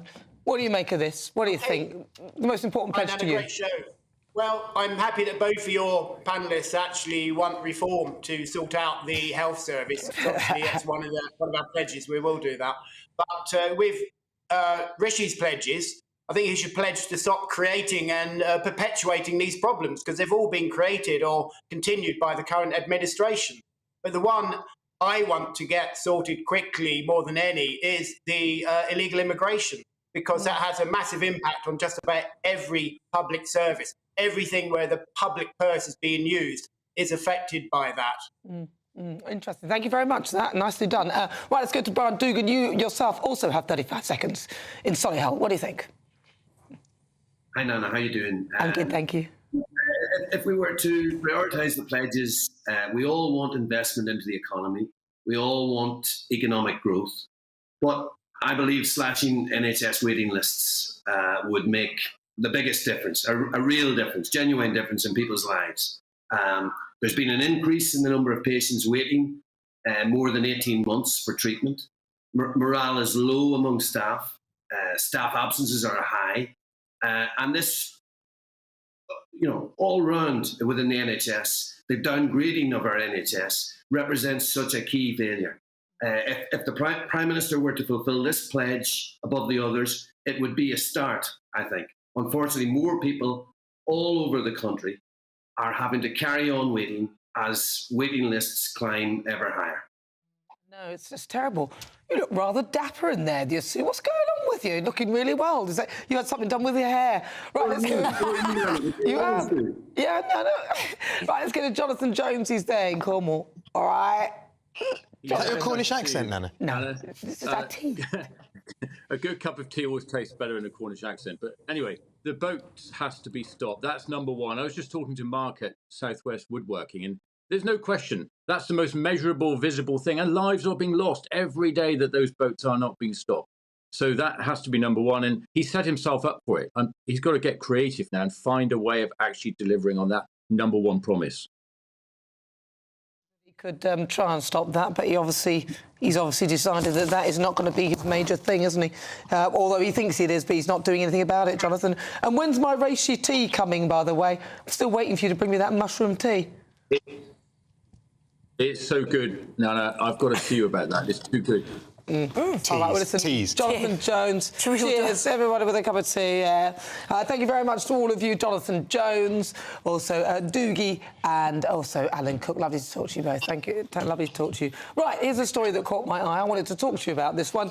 Well, what do you think about this? Because some people might feel depressed about this, but in a way, it's bidding farewell to those who've left an indelible mark in our lives. Yesterday's funeral of legendary musician Shane MacGowan was something else. I mean, it was wonderful.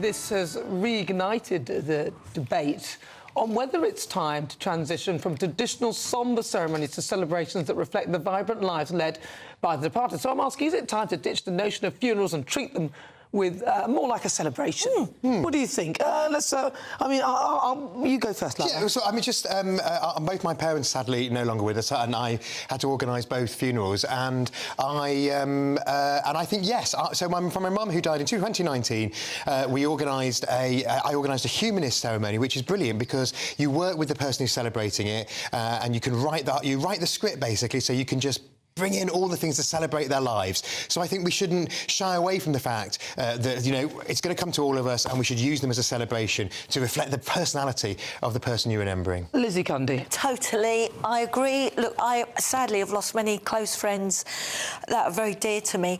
And I have to say, their funerals were probably one of the best days and nights I've had, because we've celebrated their lives, literally, as Shane's wonderful funeral.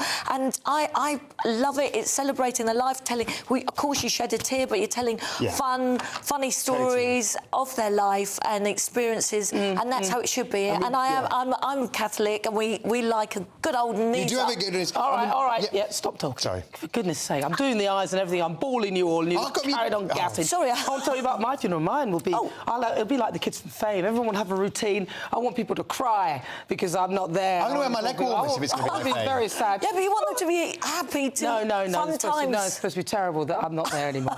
I'd like to see that. But yes, that's what I think. What about you? Well, listen, stay with me, because I'm joined by broadcaster and columnist Lizzie Cundy, and also former Labour Party advisor Matthew Larser. It's time for the quick fire quiz, the part of the show where I test my panel on some of the other stories that are hitting the headlines right now. Matthew, your buzzer, please. Lizzie Cundy, your buzzer, please.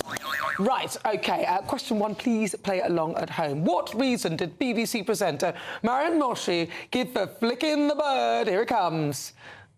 I love that. What do you think? It's the eyes. What did she say? What was else? What do you... She said she was counting down to 5 to the gallery. What do you think? She was joking. It was just a joke to the cameraman. In fact, she was joking around the team, pretending to count down. We both got that. Well, no, you didn't. You didn't. It says counting down. No, I you said didn't it was say a she was joke. joking. So it's mine. That's not really. There's a difference between counting down and joking than flicking the bird. Yeah, so Lizzie Candy, 1 point to you. Well done to you at home. Right, so far, terrible that, how embarrassing. So far, how much has the UK government given to Rwanda ahead of the treaty agreement? Closest answer wins. Lizzie Candy. 240 million. 240 million? I think we have, yes, about 250 million, I'm going to say. 250 million. The answer is 240 million on the nose, but then the UK has given Rwanda another 100 million before any asylum seekers have even been sent, so that's a 250 million, 140 and 100.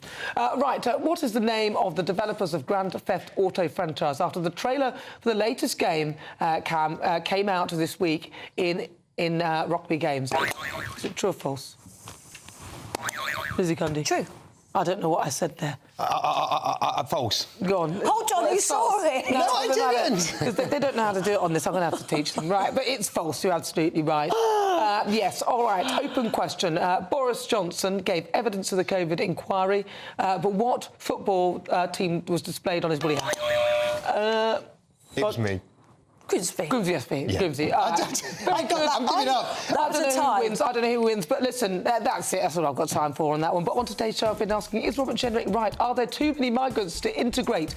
According to our Twitter poll, 95.7% of you say yes, 4.3% of you say no. Thank you so much to my panel, broadcaster and columnist Lizzie Cundy. Thank you, Lizzie. Thank you. And also former Labour advisor Matthew Laza. Thank you. Huge thank you to you at home for your company. I will leave you with the weather. I'll see you tomorrow, same time, same place. Looks like things are heating up. Boxed boilers, sponsors of weather on GB News. Hello, welcome to your latest GB News weather. I'm Ellie Glazier. It's a very unsettled picture over the next couple of days with low pressure very much in charge of our weather. The first system brought plenty of wet and windy weather named Storm Ellen by the Irish Met Service, with Storm Fergus sat out to the west, bringing further wet weather through Sunday. Back to Saturday evening, though, and a drier picture across parts of England and Wales as that band of rain has pushed its way into northern England, Scotland and Northern Ireland as well, where that heavy rain continues to fall on some very saturated ground. So some flooding is possible here. Under those clear skies, though, further south, we could see temperatures around 6 or 7 degrees, but perhaps just a little cooler across parts of Scotland. So a cloudy start across Scotland, but some sunny skies to begin with across England and Wales before the next system pushes in from the west, bringing some further spells of heavy rain and some strong winds too. Those strongest winds along those Irish Sea coasts through Sunday afternoon and evening, but that rain continues to push its way north and eastwards into parts of Scotland through Sunday afternoon. Temperatures here generally around average, but a little milder again across the southwest, around 13 or 14 degrees. It's a cloudy start to Monday for most of us, with outbreaks of light rain and drizzle at times, but some heavier rain across parts of Scotland, pushing in from the east as we go through into Monday afternoon. The best of the sunshine, though, again across Wales and parts of England, where we could see some sunny skies through the afternoon. Temperatures generally around average for the time of year, and there's some hints of something a little bit more settled on the way through next week. That warm feeling inside from Boxed Boilers, sponsors of weather on GB News.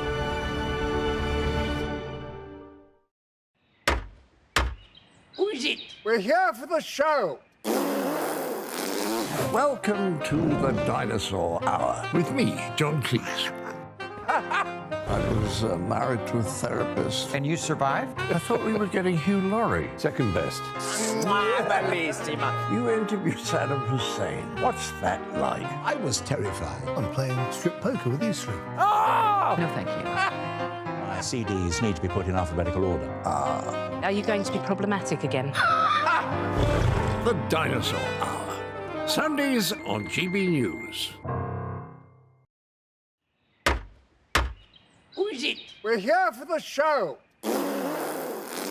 Welcome to the Dinosaur Hour with me, John Cleese.